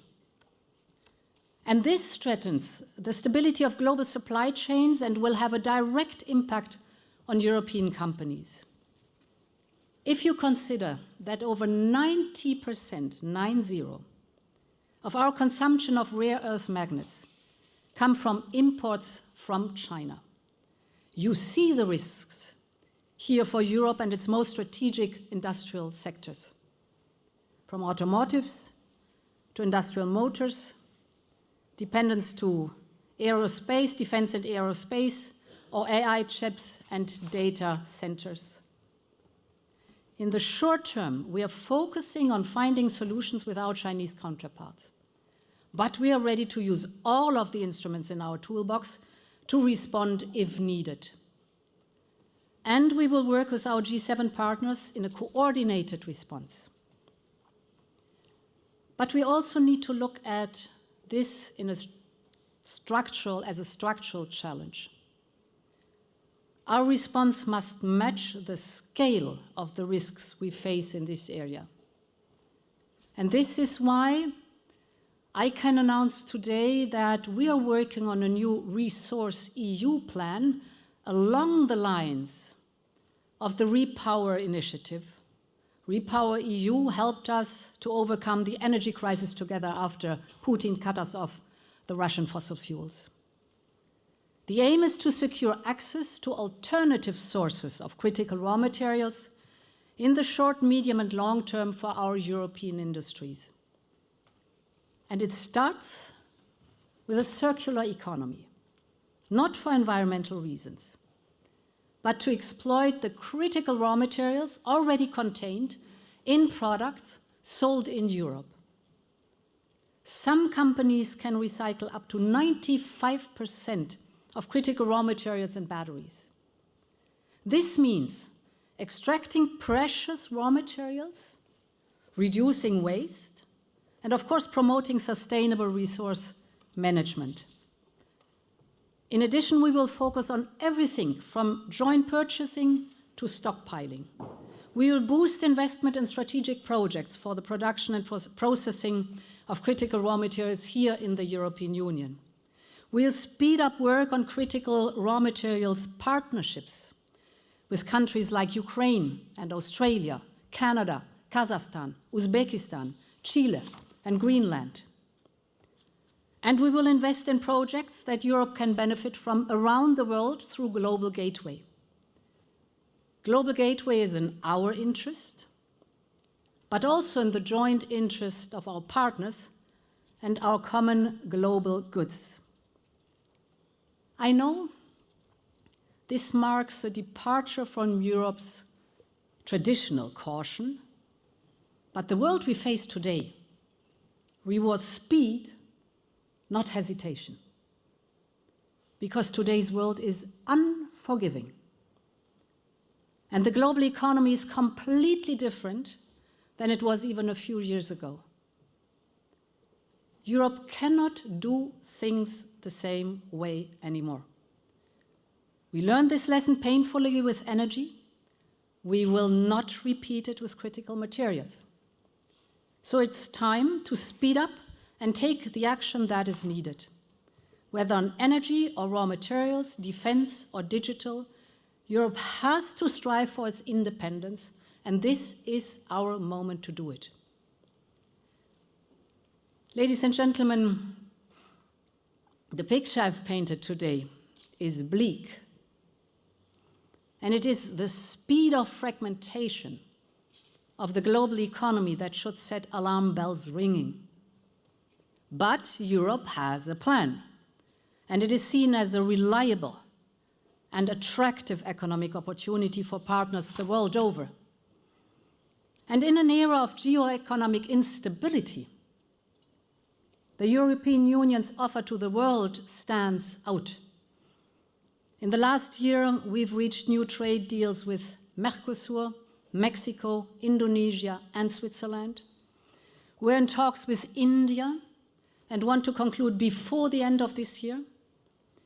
We're advancing with the Philippines, Thailand, Malaysia, and the United Arab Emirates, and more.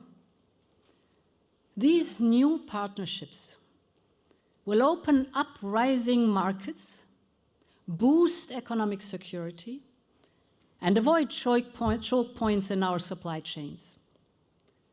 And the point here is that Europe must use its geo-economic weight to its advantage and for pursuing its own interests. This is ultimately how Europe can find its place in today's global economy. And it is how it can thrive within this new era of confrontational geoeconomics. Europe has everything it takes to make that happen, but it will require a new mindset, a mindset of urgency, of independence, of courage, and we will make it happen together. Thank you very much, and long live Europe.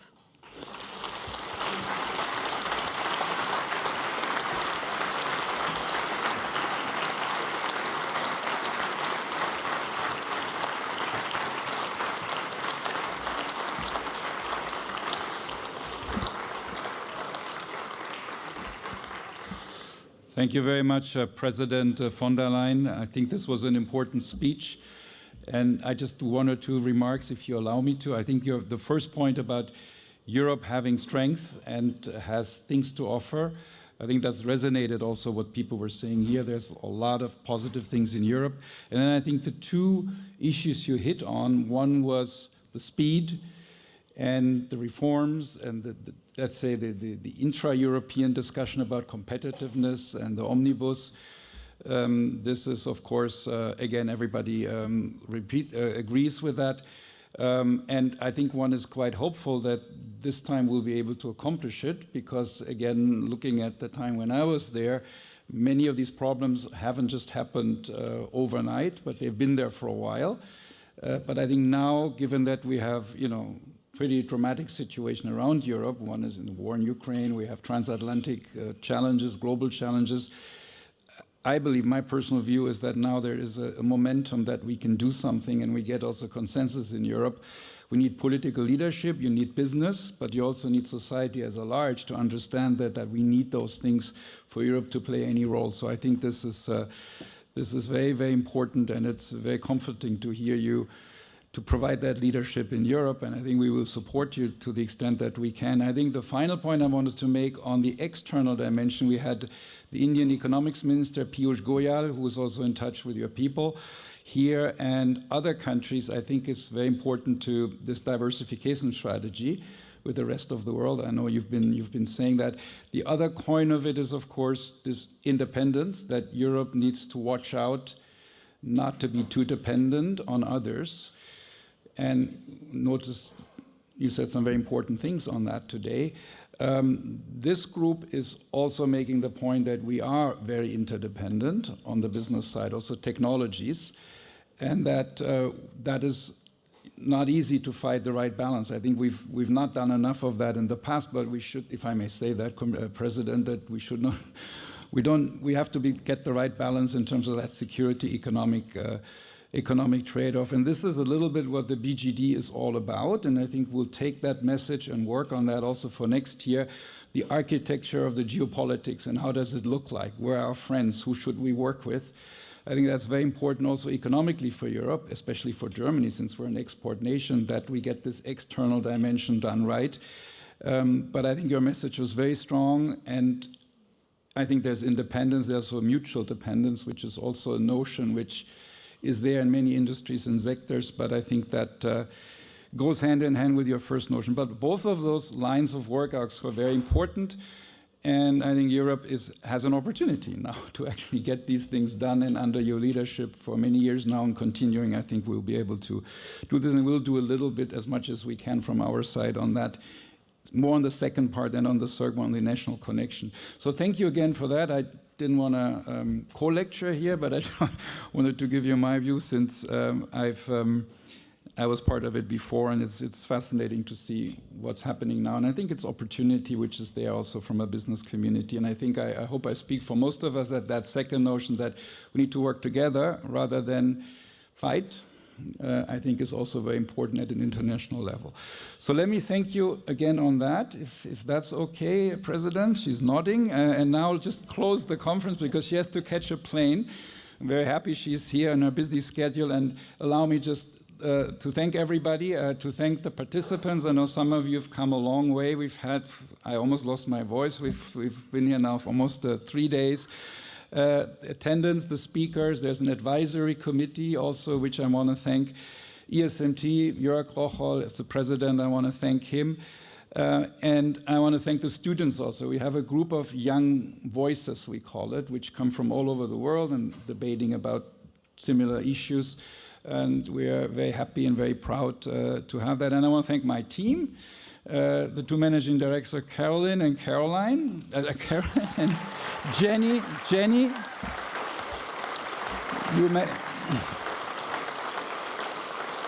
Where's Caroline? There's Caroline. Yeah. So we are a strong team, so thank you very much. And we have a program now for next year. We'll continue this, and we'll like to expand on that issue.